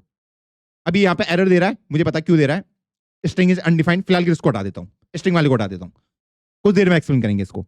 ऐसे ही मान लो आपको कैरेक्टर कर दिया, इंटीजर कर दिया, ऐसे ही आपको कई बार बुलियन टाइप की वैल्यू को स्टोर करना पड़ता है। बुलियन बोले तो 0 या 1, ट्रू या फॉल्स। तो बुलियन मैं उसको नाम दे देता हूं नम, या तो आप उसके अंदर ट्रू स्टोर कर सकते हो ऐसे करके, या आप उसके अंदर फॉल्स स्टोर कर सकते हो ऐसे करके, जो आपकी मर्जी हो। ट्रू और फॉल्स को भी मैं स्टोर कर सकता हूं, इसकी भी बहुत रिक्वायरमेंट आती है। तो ये मेरे पास अलग अलग टाइप के क्या हो गए? डेटा टाइप हो गए। तो अगर मैं आपको इसके अंदर लेके जाऊं, ये सीट मैं आपके साथ शेयर कर दूंगा। इसमें आप बहुत सारी चीजें पढ़ सकते हो इस चीज से रिलेटेड। ये देख लो, वेरिएबल्स क्या होते हैं। वेरिएबल्स कुछ नहीं है, in double character Boolean string, ये है आपके वेरिएबल्स। ये ए एक वेरिएबल हो गया, बी वेरिएबल हो गया, सी वेरिएबल हो गया, ये नम वेरिएबल हो गया। अब मैं बात करता हूं कि अगर मैं इस कोड को रन करने की कोशिश कर रहा हूं, ये सिर्फ मुझे वार्निंग दे रहा है, ये एरर नहीं है, ये एरर नहीं है, ठीक है। अगर मैं पूरे कोड को हटा भी दूं ना, तो अगर मैं इस पूरे को कमेंट भी कर दूं, इसको इतना, अब तो ये एरर भी नहीं देगा। इसको मैं क्लियर कर देता हूं ऊपर वाले को। ये लीजिए, आपका कोड इजीली रन हो रहा है बिना आपने यहां पे ना तो कोई सी आउट सी इन, आपने कुछ नहीं लिखा है। आपका कोड बिल्कुल फर्स्ट क्लास चल रहा है बिना किसी एरर के। अब यहां पे जो लेवल अप अब हम करने वाले हैं उसको समझने की कोशिश करना।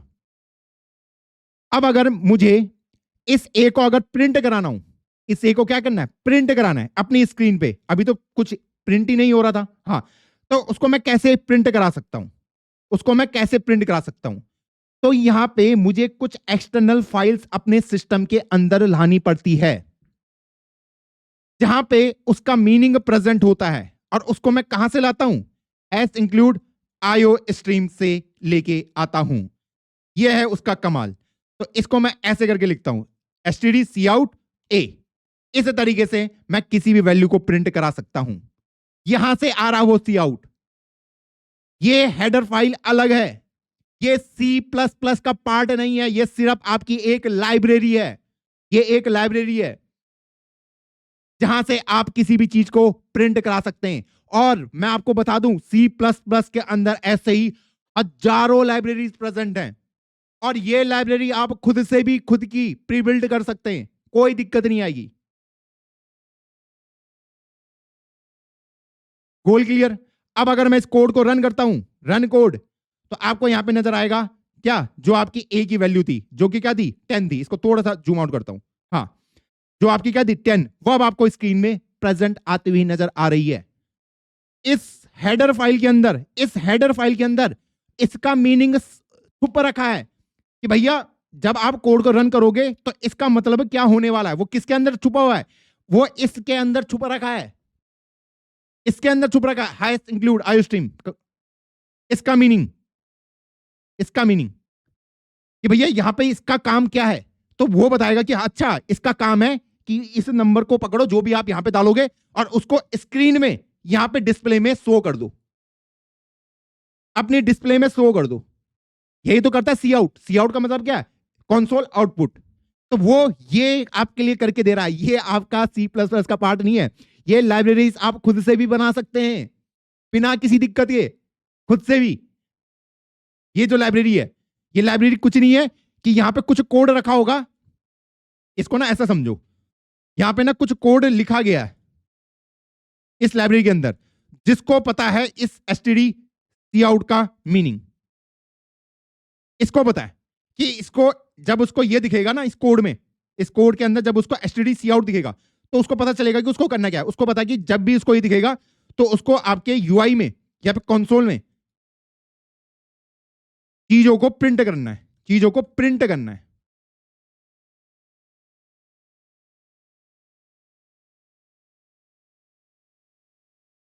क्या चीजें हम सोच पा रहे हैं, क्या हमारा लेवल बढ़ रहा है, या फिर हम वही जो पढ़ा हुआ है C++ वही पढ़ रहे हैं। Print on the console. अब जरूरी थोड़ी ना है कि हर बार, अब अगर तुम्हें पता ना हो, C++ आपके बैकएंड में बहुत ज्यादा इस्तेमाल होती है, बैकएंड बहुत ज्यादा। और उस बैकएंड में आप कभी भी सी इन सी आउट का प्रयोग ही नहीं करते। बैकएंड की बात कर रहा हूं मैं, वहां पे अलग लाइब्रेरी यूज होती हैं। तो इसको ये मत समझ लेना कि ये इसका पार्ट है, नहीं है, नहीं है पार्ट, इसको लाया गया है। ऐसी तुम खुद की भी लाइब्रेरी बना सकते हो जहां पे तुम उसका मीनिंग समझ सकते हो। स्टैंडर्ड टेम्पलेट लाइब्रेरी तुमने देखा है, जब हम वेक्टर वगैरह के बारे में पढ़ते हैं इसी के अंदर, तुम खुद की बना लो।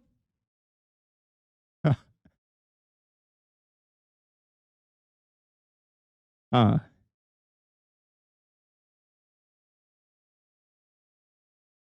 भैया ये लाइब्रेरी सी में लिखी गई है यार, वो मैंने कभी खोल के देखी नहीं, मुझे नहीं पता। ऐसी लिखी हुई सी में लिखी हुई, C++ में लिखी होगी। हाँ हाँ, भैया एक लाइब्रेरी बना सकते हैं आप? अरे हाँ हाँ बना दूंगा भाई। एक आगे चल के मैं तुम्हें लाइब्रेरी बनाना भी सिखा दूंगा। इसमें कुछ है ही नहीं। इसमें लाइब्रेरी का अगर तुम्हें ऐसा लग रहा है कोई रॉकेट साइंस है, यहाँ पे कुछ नहीं है, बहुत ही आसान काम है। लाइब्रेरी कुछ नहीं है, बस फंक्शन है। सिखा दूंगा, कोई टेंशन लेने की जरूरत नहीं है। हाँ ओके भैया, ये लाइब्रेरी कहाँ है? जब आपने अपने कंपाइलर को इंस्टॉल करा ना, उसी उसी ने उसको इंस्टॉल करके रखा हुआ है, जब ये आपके लिए सब कुछ लेके आया था। अब आप बोलोगे, आपका सवाल ये होना चाहिए कि भाई भैया, जो मेरा ओरिजिनल सी प्लस प्लस है, उसी के अंदर हमने क्यों नहीं इस लाइब्रेरी को रख दिया? इसको हम अलग से लेके क्यों आ रहे हैं? इस आईओ स्ट्रीम वाले को हम अलग से लेके क्यों आ रहे हैं? ओरिजिनल सी प्लस प्लस के अंदर हमने इसको क्यों नहीं रखा? इस आईओ स्ट्रीम वाले को क्यों नहीं रखा होगा? सोचो। ये ओरिजिनल सी प्लस प्लस है, ठीक है, जो समझता है मीनिंग, जो आपने इंट ए वगैरह इनका सबका मीनिंग ये समझता है, उसको नहीं पता इसका मतलब उसे यहां से पता चलेगा आईओ स्ट्रीम वाले से। पर मैं ये कह रहा हूं, उसने क्यों नहीं इसी के साथ इंक्लूड कर दिया, ओरिजिनल सी प्लस प्लस के साथ? जब ओरिजिनल सी प्लस प्लस को इंट का मतलब पता है, फ्लोट का मतलब पता है, ऐसी इफ एल्स जब आप आगे जाके पढ़ोगे सब कुछ, सबका मतलब पता है, तो उसको इसका मतलब क्यों नहीं पता? क्यों मुझे इसको बाहर से लेके आना पड़ रहा है? क्यों लाना पड़ रहा है? नितिन ने आंसर दे दिया, साइज इशूज। साइज दोस्तों, अभी तुम्हें बोला ना कि ऐसी मेरे पास हजारों लाइब्रेरीज हैं सी प्लस प्लस के अंदर। हजार क्या, मैं तो मिलियन क्या दूंगा, 1000+ लाइब्रेरी।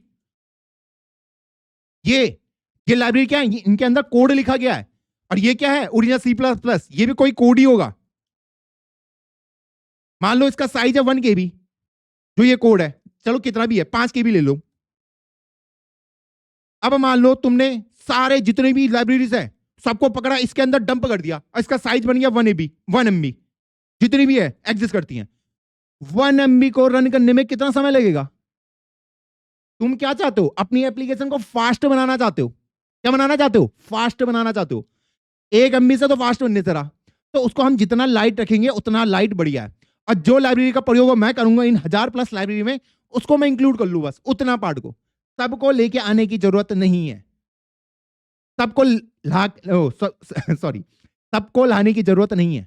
मेमोरी का साइज बढ़ जाएगा यार, जो तुम्हारा ओरिजिनल सी प्लस प्लस है, जहां पे उसकी इंप्लीमेंटेशन लिखी गई है कि इसका मतलब वो कैसे समझेगा, इंट ए का मतलब कैसे समझेगा, उसे भी पता नहीं। इंट ए इक्वल टू 10 को उसको कन्वर्ट करना है किसमें? बाइनरी में। हाँ, तो अगर मैंने उसी के अंदर ये सारी लाइब्रेरीज डाल दी, साइज हैवी हो जाएगा दोस्त, साइज हैवी हो जाएगा।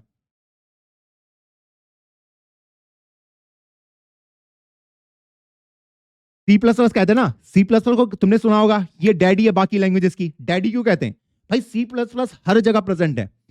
तो जो तुम्हारी जावास्क्रिप्ट है ना, जावास्क्रिप्ट का नाम सुना है? जावास्क्रिप्ट को अगर रन होना ना, चलना है, वहां पे भी भैया सी प्लस प्लस खड़ा रहता है। सी प्लस प्लस कहता है कि जावास्क्रिप्ट, मैं हूं तुम्हारा डैडी, मैं तुम्हें चलाऊंगा। तुम अभी AIML की इतनी धूम देख रहे होगे, हर जगह धूम मच रही है। पाइथन वाले टेंसर फ्लो का फ्लैक्स करते हैं, मुझे टेंसर फ्लो आता है, उसके अंदर भी क्या है? सी प्लस प्लस प्रेजेंट है। Node.js जो बैकएंड में इस्तेमाल होता है, वहां भी सी प्लस प्लस प्रेजेंट है।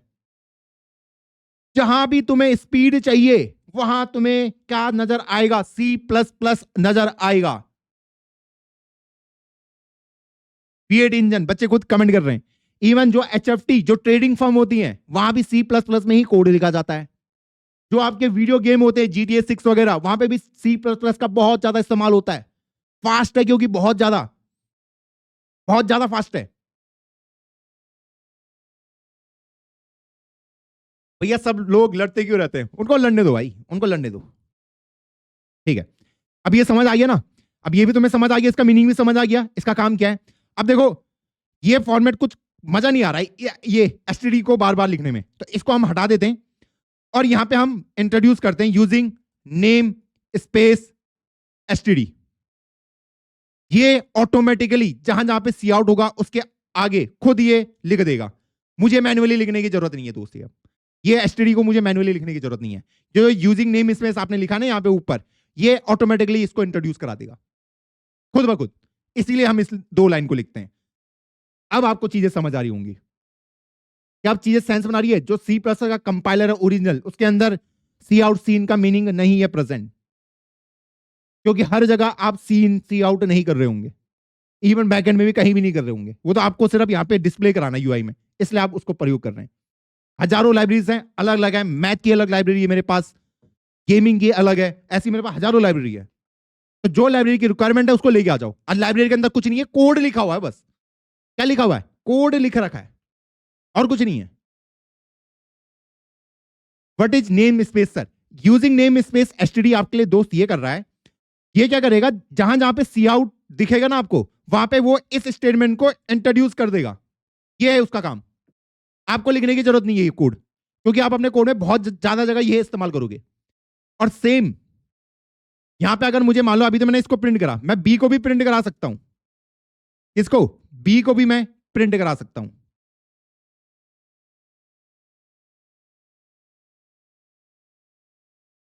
ये देखो 2.41 आपका फ्लोटिंग पॉइंट भी प्रिंट हो गया। अब मैं ऐसे ही बाकियों को भी प्रिंट करा सकता हूं कि मुझे अगर सी को कराना है तो सी को करा दिया। ये लीजिए, एक गंदी हैबिट लग गई यार मुझे उसकी। तो सी में ए आपका आउटपुट आ रहा है। ऐसी मैं नम को भी प्रिंट करा सकता हूं। ये देखिए आपका आंसर आ चुका है। फॉल्स का मतलब जीरो भी होता है और ट्रू का मतलब 1 होता है। तो ये आपका आंसर आ चुका है जीरो आउटपुट पे। इतना ही आसान काम है। आज तुम फ्लैक्स लेके जाओगे यहां से। ओके, अब ये तो हम समझ गए, यहां तक तो हम समझ गए। क्लियर करके मैं इस विंडो को क्लियर कर सकता हूं फिलहाल के लिए। इन दो लाइन का मीनिंग समझ आया? हाँ। अब जब भी आपका कोड एग्जीक्यूट होना स्टार्ट होगा, वो हमेशा इस लाइन से होगा, इंट मेन, कि ये एक फंक्शन है जिसको कॉल किया जाएगा, एग्जीक्यूट किया जाएगा सी प्लस प्लस के कंपाइलर की हेल्प से, कि इस मेन के अंदर जो भी कोड लिखा है उसको एग्जीक्यूट करो। ठीक, तो ये चलता है दो फेज में। देखो, आपने सी प्लस प्लस का कोड लिखा, तो जब आप इसको कंपाइल करते हैं, क्या करते हैं, पहले कंपाइल कर रहा हूं ना मैं, हाँ, आपको कंपाइलर रन एक ही फेज में दिख जा रहा है।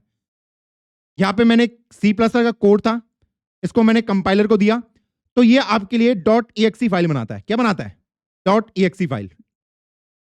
यहां पे भी आपको दिख जाएगी, ये वाली, ये फर्स्ट वाली आपको दिख रही है, हाँ, ये एग्जीक्यूटिव फाइल आपकी, ये जिसको हमें रन करना होता है, ये वाली फाइल क्रिएट करता है। और इस फाइल को मेरा जो कंप्यूटर है ये बाइनरी में कन्वर्ट हो चुका है। किस में कन्वर्ट हो चुका है? बाइनरी, या फिर मशीन कोड भी इसको लोग कहते हैं। ये मशीन कोड में कन्वर्ट हो चुका है। एक बार ये फाइल आपकी क्रिएट हो गई, अब मेरा सिस्टम, जो मेरा कंप्यूटर है, इस फाइल को पकड़ के रन कर सकता है, समझ सकता है। तो कंपाइलर का काम क्या है? आपके सी प्लस प्लस के कोड को मशीन कोड में कन्वर्ट करना। कंपाइलर का काम क्या है? जिसको मेरी मशीन समझ पाए। एक बार वो कोड मेरे पास आ गया ऐसे करके, उसके बाद उस कोड को मैं अपने कंप्यूटर को दे सकता हूं, और वो कंप्यूटर उसको ऑटोमेटिकली समझ जाएगा, क्योंकि उसको तो ऑलरेडी पता है कि बाइनरी को कैसे समझना है, तो वो उसको समझ के आपको आउटपुट दे देगा। ऐसे करके होता है कि आप कंपाइल करते हैं तो आपकी ये डॉट .exe फाइल क्रिएट होती है, जो कि मशीन कोड है, कुछ नहीं है, जिसको मेरी मशीन समझ सकती है। इस कोड को मैं कंप्यूटर को देता हूं और कंप्यूटर उसको समझ पाता है। यहां पे वो आपको सिंगल स्टेप पे दिख जा रहा है। ये जब मैं रन कोड कर रहा हूं ना, ये आपको सिंगल स्टेप में वो कंपाइल भी कर दे रहा है, और कंपाइल के बाद वो कंप्यूटर को दे दे रहा है कि इसको समझो, और वो उसको रन करके आपको आउटपुट में दिखा दे रहा है। सेम ऐसे ही हो गया ना ये। तो कोई बंदा है, कोई ट्रांसलेटर है, ये मान लो ट्रांसलेटर है, यहां से इंग्लिश बोली जा रही है। ट्रांसलेटर का काम क्या है? और ये बंदा हिंदी समझता है, तो ट्रांसलेटर का काम क्या होता है यहां पे? ये अगर ट्रांसलेटर है, इसको इनपुट पे लेगा, हाँ, और इसके लिए आउटपुट जनरेट कर देगा, क्या? हिंदी में। अब हिंदी में जो भी इसने समझा उसके बेसिस पे आउटपुट दे देगा अपना, कि अच्छा ये काम करना है मुझे, ये काम करना है। मान लो इसने इंग्लिश में बोला कि इसको बोल गो फ्रॉम हेयर, तो इसने सुना, इसने हिंदी में कन्वर्ट किया कि यहां से चले जाओ, इसने उसको समझा और इसने इंस्ट्रक्शन को एग्जीक्यूट कर दिया। अच्छा मुझे यहां से जाना है, वही है कहानी। ये ट्रांसलेटर क्या है? कंपाइलर ही है। कंपाइलर उसके फॉरवर्ड में कन्वर्ट कर देगा, और उसके बाद ये उसको उस कमांड को एग्जीक्यूट करेगा।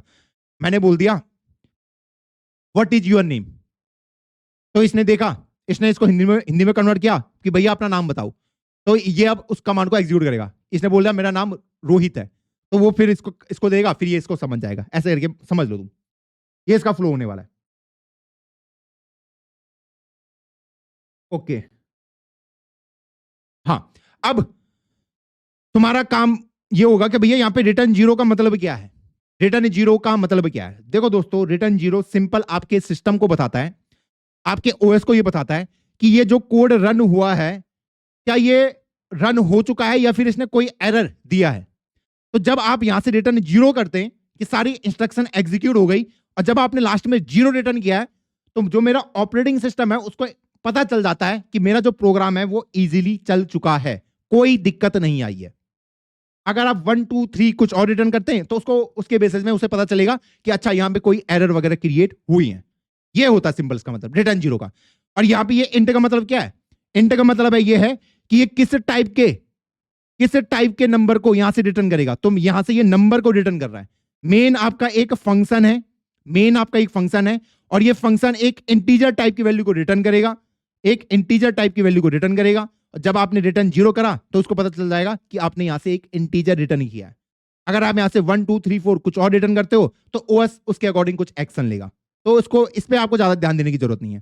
फिलहाल के लिए हम सिर्फ इस वाले पोर्शन में फोकस रखते हैं। हाँ, गला थक गया दोस्तों, चिल्लाते चिल्लाते। हाँ,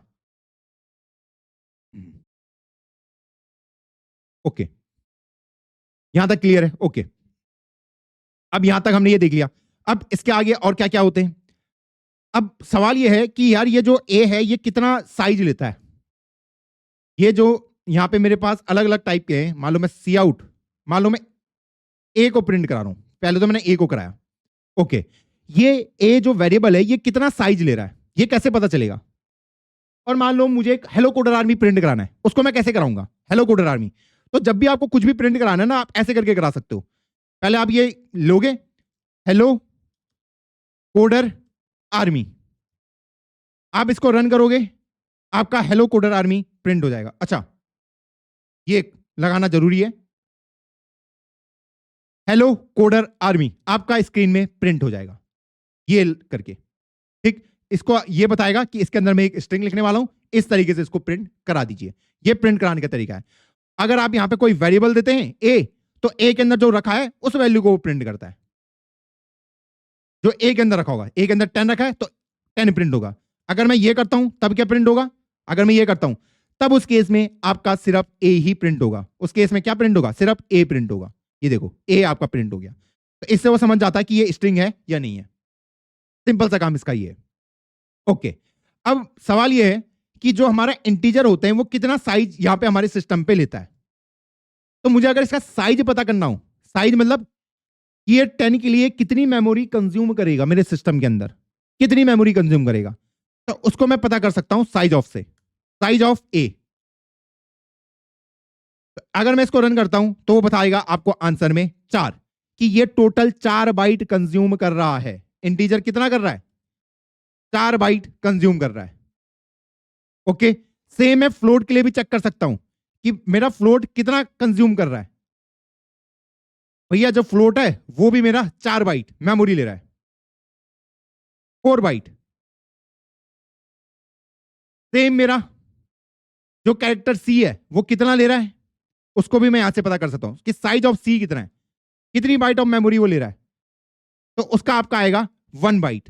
और सेम आपका बुलियन के लिए भी, कैरेक्टर मेरा 1 बाइट और बुलियन मेरा 1 बाइट। ये हो गए मेरे, ये कितनी मेमोरी कंज्यूम कर रहे हैं। अब कुछ बच्चे बोलेंगे कि क्या मेरा इंटीजर हमेशा 4 बाइट ही कंज्यूम करता है? आपसे इंटरव्यू में तो नहीं पूछा जाएगा क्या इंटीजर हमेशा 4 बाइट ही कंज्यूम करता है, क्या ये 8 बाइट कर सकता है या 2 बाइट कर सकता है? सवाल है ना, सवाल है। ये होमवर्क है तुम्हारे लिए, इसको मैं आने वाले लेक्चर में एक्सप्लेन करूंगा क्योंकि अभी आपके दिमाग का लेवल वो नहीं गया है। अब इसका मतलब क्या है? 4 बाइट ही क्यों दोस्तों, 4 बाइट ही क्यों? मेरा सवाल ये है, मैं जब 10 को लिखता हूं, मान लो ये 10 है, ठीक है, इसको मुझे बाइनरी में कन्वर्ट करना है क्योंकि बाइनरी स्टोर होगा 1010, ये इसका बाइनरी होता है। ये तो तुम्हें पता होगा ना कि 8 बिट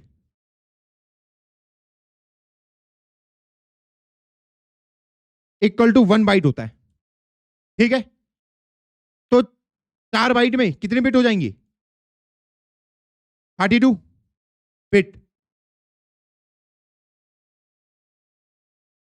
बिट आपकी स्मॉलेस्ट यूनिट होती है। बिट का मतलब आप वो ट्रांजिस्टर समझ लो, ये ट्रांजिस्टर समझ लो कि अगर ऑन हुआ तो 1, ऑफ हुआ तो 0, तो 1 बिट एक ही वैल्यू को स्टोर कर सकती है। ऐसे करके या तो वो 0 को स्टोर करेगी या 1 को, या तो 0 या फिर 1, ये एक बिट हो जाती है। तो मैं यहां पे क्या कह रहा हूं, 4 बाइट का मतलब ये है कि आपके पास 32 ट्रांजिस्टर प्रेजेंट है, 32 बिट, 32 बल्ब, ऐसे करके 32 बल्ब प्रेजेंट है। क्या ये चीज सेंस बनाती है कि मेरे को तो 4 ही बिट की रिक्वायरमेंट है ना, ये एक बिट हो गई, ये एक बिट हो गई, ये एक हो गई, ये बिट हो गई, मुझे तो 4 ही बिट की रिक्वायरमेंट है, फिर भी मैं कह रहा हूं कि नंबर जो इंटीरियर होगा वो 4 बाइट ही लेगा। ऐसा क्यों किया होगा? ऐसा क्यों किया होगा? ऐसा क्यों किया होगा? बिट बाइट तो पता है ना तुम्हें, देख लो। अरे भाई देखो, स्मॉलेस्ट यूनिट होती है आपकी बिट। हाँ, 8 bit equal to 1 byte, 1024 byte equal to 1 kilobyte, 1 kilobyte, 1024 KB equal to कितना होता है? 1 MB होता नहीं, मैं ही ना भूल जाऊं। 1024 MB किसके बराबर होता है? 1 GB के बराबर। इसको पढ़ते जाना, उसके बाद आपका ऐसे आएगा 1024 GB कितना होता है? 1 TB के बराबर, फिर वो पेटाबाइट, ऐसा करके बढ़ता जाता है। तो जो स्मॉलेस्ट यूनिट होती है आपकी, उसको हम कहते हैं बिट। जो तो बिट का मतलब या तो वो 0 को स्टोर कर पाएगा या 1 को स्टोर कर पाएगा एक टाइम पे। अब मेरा सवाल ये है, अगर ये सिर्फ 0 को स्टोर कर सकता है या फिर 1 को स्टोर कर सकता है, मेरे को 10 को स्टोर करने के लिए सिर्फ 4 ही बिट की रिक्वायरमेंट है और मैं ले 32 बिट रहा हूं। ऐसा क्यों किया होगा दोस्तों? ऐसा क्यों किया होगा? बताइए क्यों किया होगा इसने ऐसा?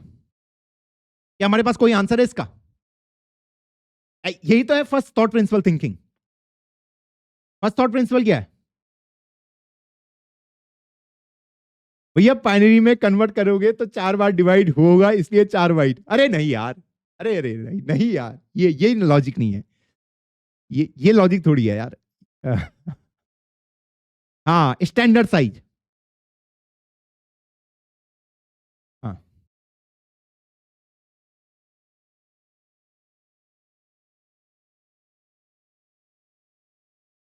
ओके। अब देखो मैं बताता हूं, ये देखो ये स्टोर कैसे होता है और ऐसा क्यों करा उसका भी तुम्हें रीजन पता चल जाएगा। ये मान लो आपकी 32 बिट है टोटल, 1 2 3 4 5 6 7 8 अप टू 32।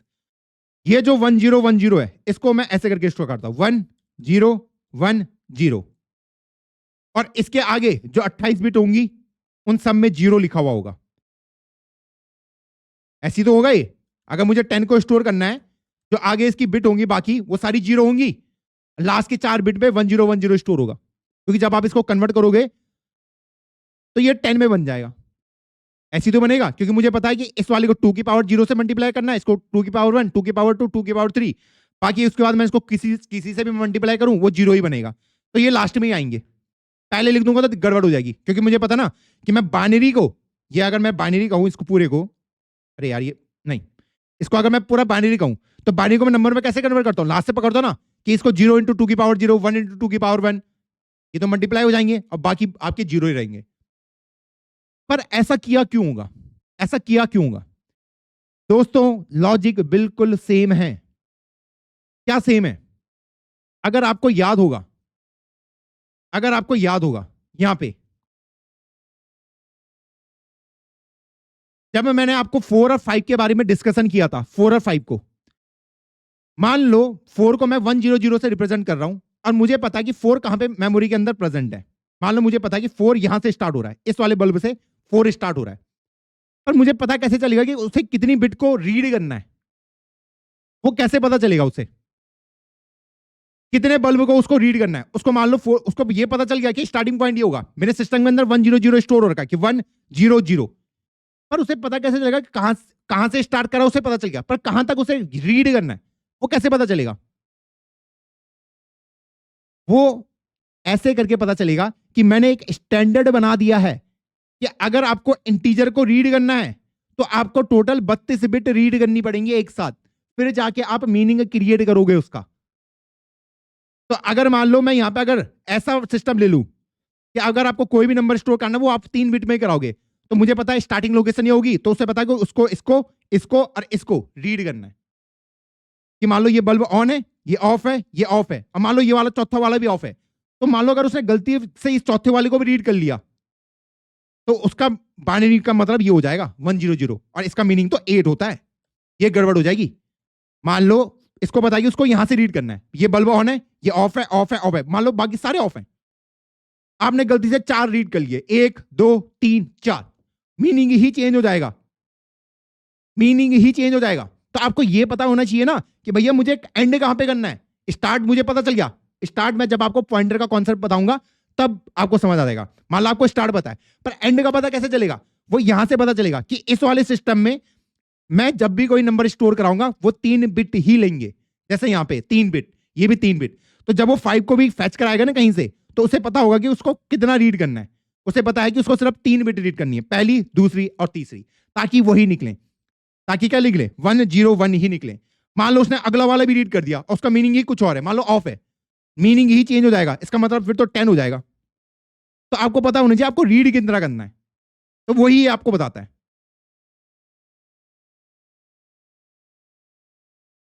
ओके, हाँ हाँ, क्लियर है गोल? हाँ भैया 32 कंटिन्यूअस बल्ब चेक करेगा, हाँ हाँ वो कंटिन्यूअस ही होंगे भैया। Y4 ओनली, वो स्टैंडर्ड साइज बना दिया भाई, स्टैंडर्ड से। जब तुम एरोप्लेन में जाते हो, मैंने एग्जांपल पहले भी दिया, जब तुम एरोप्लेन में जाते हो तो वहां पे क्या, जो सीट रहती है उसका एक स्टैंडर्ड साइज बना दिया जाता है ना, कि ये साइज इतनी ही साइज की होगी। अब तुम भले बड़ा आदमी ले आओ या छोटा आदमी ले आओ, उसको उतने में ही बैठना है, उसको उतने में ही बैठना है। तो एक स्टैंडर्ड बना दिया कि उसने देखा कि यार हम आए दिन में कौन कौन से नंबर का इस्तेमाल ज्यादा करते हैं, हम 1 2 3 4 5 6 7 8 9 10 100 200 300 500 10,000 20,000, तो उन सारे नंबर को ये स्टोर करके रख सकता है, उनको मैं 4 बाइट में स्टोर करके रख सकता हूं, मैक्सिमम नंबर को। हाँ, अगर मेरे पास कोई एक ऐसा नंबर आ गया, बहुत बड़ा नंबर, जिसको मैं 32 बिट में स्टोर नहीं कर सकता, तो उसके लिए भी हमारे पास इंतजाम है, वहां पे मैं लॉन्ग लॉन्ग का प्रयोग कर सकता हूं। मान लो मेरे पास इतना बड़ा नंबर आ गया, इसको ये स्टोर कर सकता है, ये नहीं कर सकता फिर। अच्छा ये भी बहुत ज्यादा हो गया, इसको मैं ये ले लेता हूं, चलो। हाँ, तो अगर मैं इसको डी को प्रिंट कराऊं, साइज ऑफ डी अगर मैं चेक करूं, तो इसमें इंटीजर का साइज होता है 8 बाइट, ये इसको स्टोर कर सकता है। सेम आप इसके साथ भी कर सकते हैं कि आपने बोला इस इतने बड़े नंबर को इसके अंदर स्टोर कर दो, नहीं होगा इंटीजर के अंदर, क्योंकि इंटीजर की अपनी खुद की एक लिमिटेशन है। अगर मैं यहाँ पे ए को प्रिंट कराऊं, क्या वो प्रिंट करा पाएगा?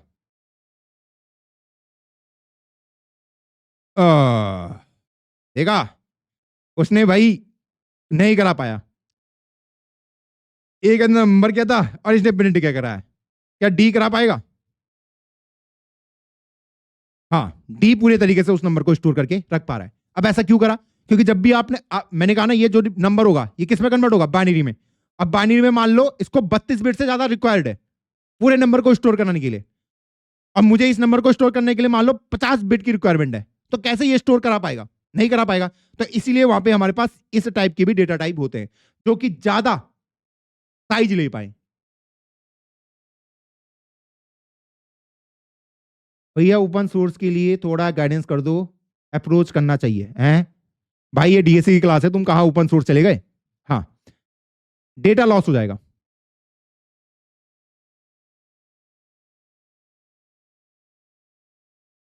ओके, यहां तक गोल क्लियर है सबको? यहां तक गोल क्लियर है? चलो यहां तक हमने समझ चुके हैं। अब इसके बाद हमारे पास क्या है, मैं किसी भी का भी साइज वगैरह पता कर सकता हूं। ऐसी मेरे पास एक स्ट्रिंग होता है, नेम इक्वल टू रोहित, मैं नेम को प्रिंट करा सकता हूं यहां पे। तो अगर मैं इस कोड को रन करूं, इसको मैं छोटा ही कर लेता हूं, तो यहां पे आपका नेम प्रिंट हो जाएगा। अच्छा यार यार, ये मुझे जावास्क्रिप्ट की आदत खराब करा दी। तो आपका रोहित प्रिंट हो चुका है। तो अगर मुझे किसी स्ट्रिंग को प्रिंट करना है, वेरिएबल का नेम क्या है, किस टाइप का डेटा है, स्ट्रिंग टाइप का है, और स्ट्रिंग को हम इस तरीके से लिखते हैं, डबल कोटेशन, उसके अंदर रोहित, स्पेस देके भी मैं लिख सकता हूं ऐसे करके, रोहित नेगी। अगर आपको स्ट्रिंग का साइज पता करना है, तो इसका साइज हम इस तरीके से पता करते हैं, नेम डॉट लेंथ करके। इसमें साइज ऑफ वाला मत कर देना। तो इसमें टोटल कितने, 10 इसका साइज बता रहा है। कैसे, 1 2 3 4 5, ये आपका स्पेस हो गया 6 7 8 9 10। स्पेस भी आपका क्या लेता है, साइज लेता है। एक बाइट इसके लिए, एक बाइट इसके लिए, एक इसके लिए, एक इसके लिए, एक इसके लिए। सेम स्पेस के लिए भी एक बाइट। तो मेरे उसमें 9 कैरेक्टर हैं और एक स्पेस, तो 10 बाइट ऑफ मेमोरी उसने ली है। ऐसे करके आप लेंथ वगैरह का पता कर सकते हैं। ओके,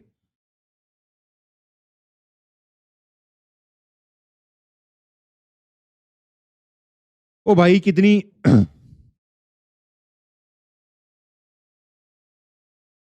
ओके ओके भाई, पहली क्लास ज्यादा कॉम्प्लेक्स नहीं हो गई बच्चों के लिए। चलो आज के लेक्चर यहीं तक ही रखते हैं, 1 घंटा 45 मिनट तक। प्लीज जो आज पढ़ाया उसको रिवाइज करना। ठीक, इसकी मैं एक गिटहब रिपोजिटरी बना दूंगा और वहां पे मैं आपके लिए कोड पुश कर दिया करूंगा। और एक काम और कर लेता हूं मैं, इसके साथ मैं एक रीडमी डॉट सी डी बना लेता हूं। इस रीडमी फाइल के अंदर ही तुम्हें ये जो लेक्चर के नोट्स हैं ये तुम्हें मिल जाएंगे। ठीक है, यहां पे मैंने लिंक पेस्ट कर दिया है, इसको मैं गिटहब पे पुश कर दूंगा, आपको मिल जाएगा एक्सेस, वहां से आप इसको ले लेना। ठीक, कोड वगैरह भी। इसको यहीं तक ही रखते हैं। रीडमी के अंदर हमारा क्या है, जो हमारी नोशन है उस लेक्चर के नोट्स वहां पे प्रेजेंट है, तो आप इसको एक्सेस कर लेना। ठीक, और गिटहब रेपो में आपको शेयर कर दूंगा। आई होप आज की क्लास में आपको काफी कुछ सीखने को मिला होगा। ज्यादा हैवी किस किस बच्चे को लगा कि हाँ भैया फर्स्ट क्लास आपने बहुत ज्यादा टफ बना दी, ऐसा तो नहीं लगा किसी को? हाँ हाँ, भैया क्लास कितने घंटे की होगी, अरे देख लेंगे भाई, अरे मेरा गला थक गया भाई बोल बोल के हाँ हाँ, टेंशन नहीं लेनी भाई, किसी दिन 2 घंटे का ही रहेगा अपना मैक्स, एट मैक्स। हाँ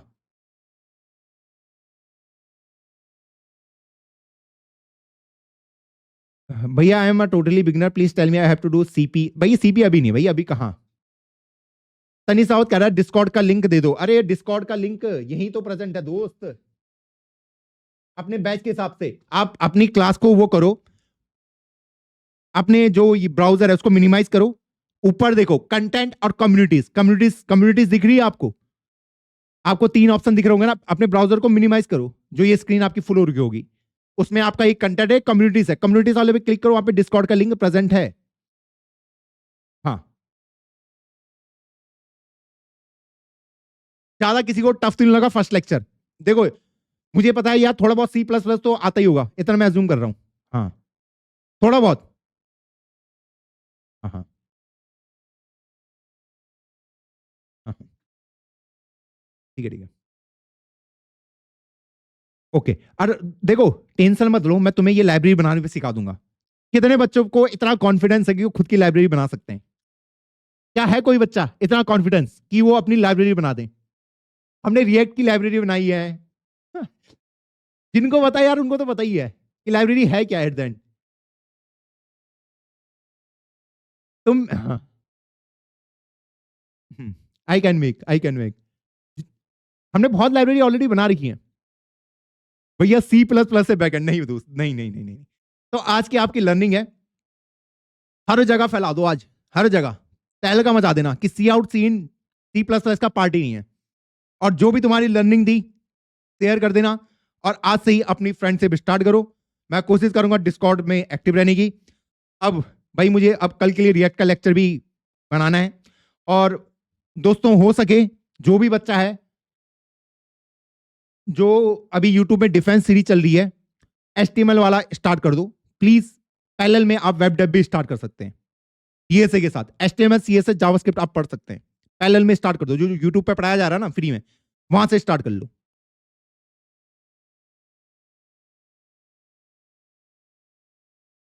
भैया कंप्यूटर को कैसे पता कि 400 होता है? अरे वो दोस्त वो कन्वर्ट किया जाता है, वो कन्वर्ट किया जाता है।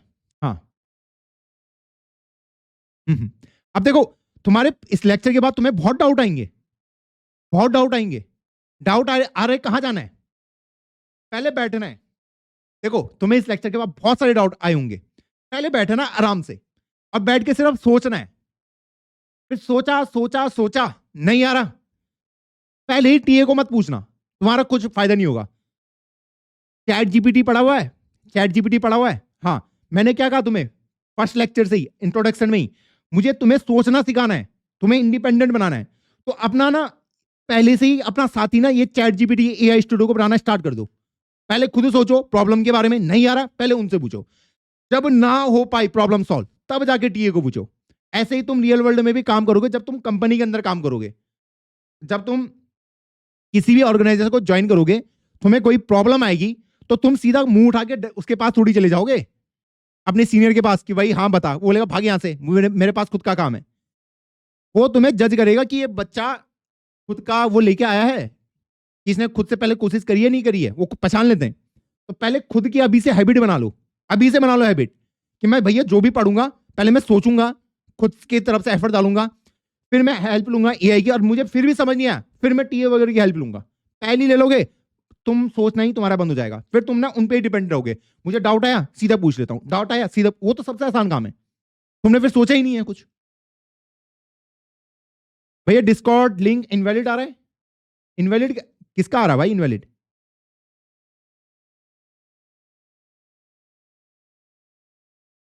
हाँ, रमेश कुमार कह रहे हैं when do you sleep, when do you wake up. यार मेरा कोई फिक्स टाइम नहीं है, अभी तो रात भर मुझे काम ही करना है आज तो, मैं दिन में सो जाता हूँ सुबह 8-9 बजे।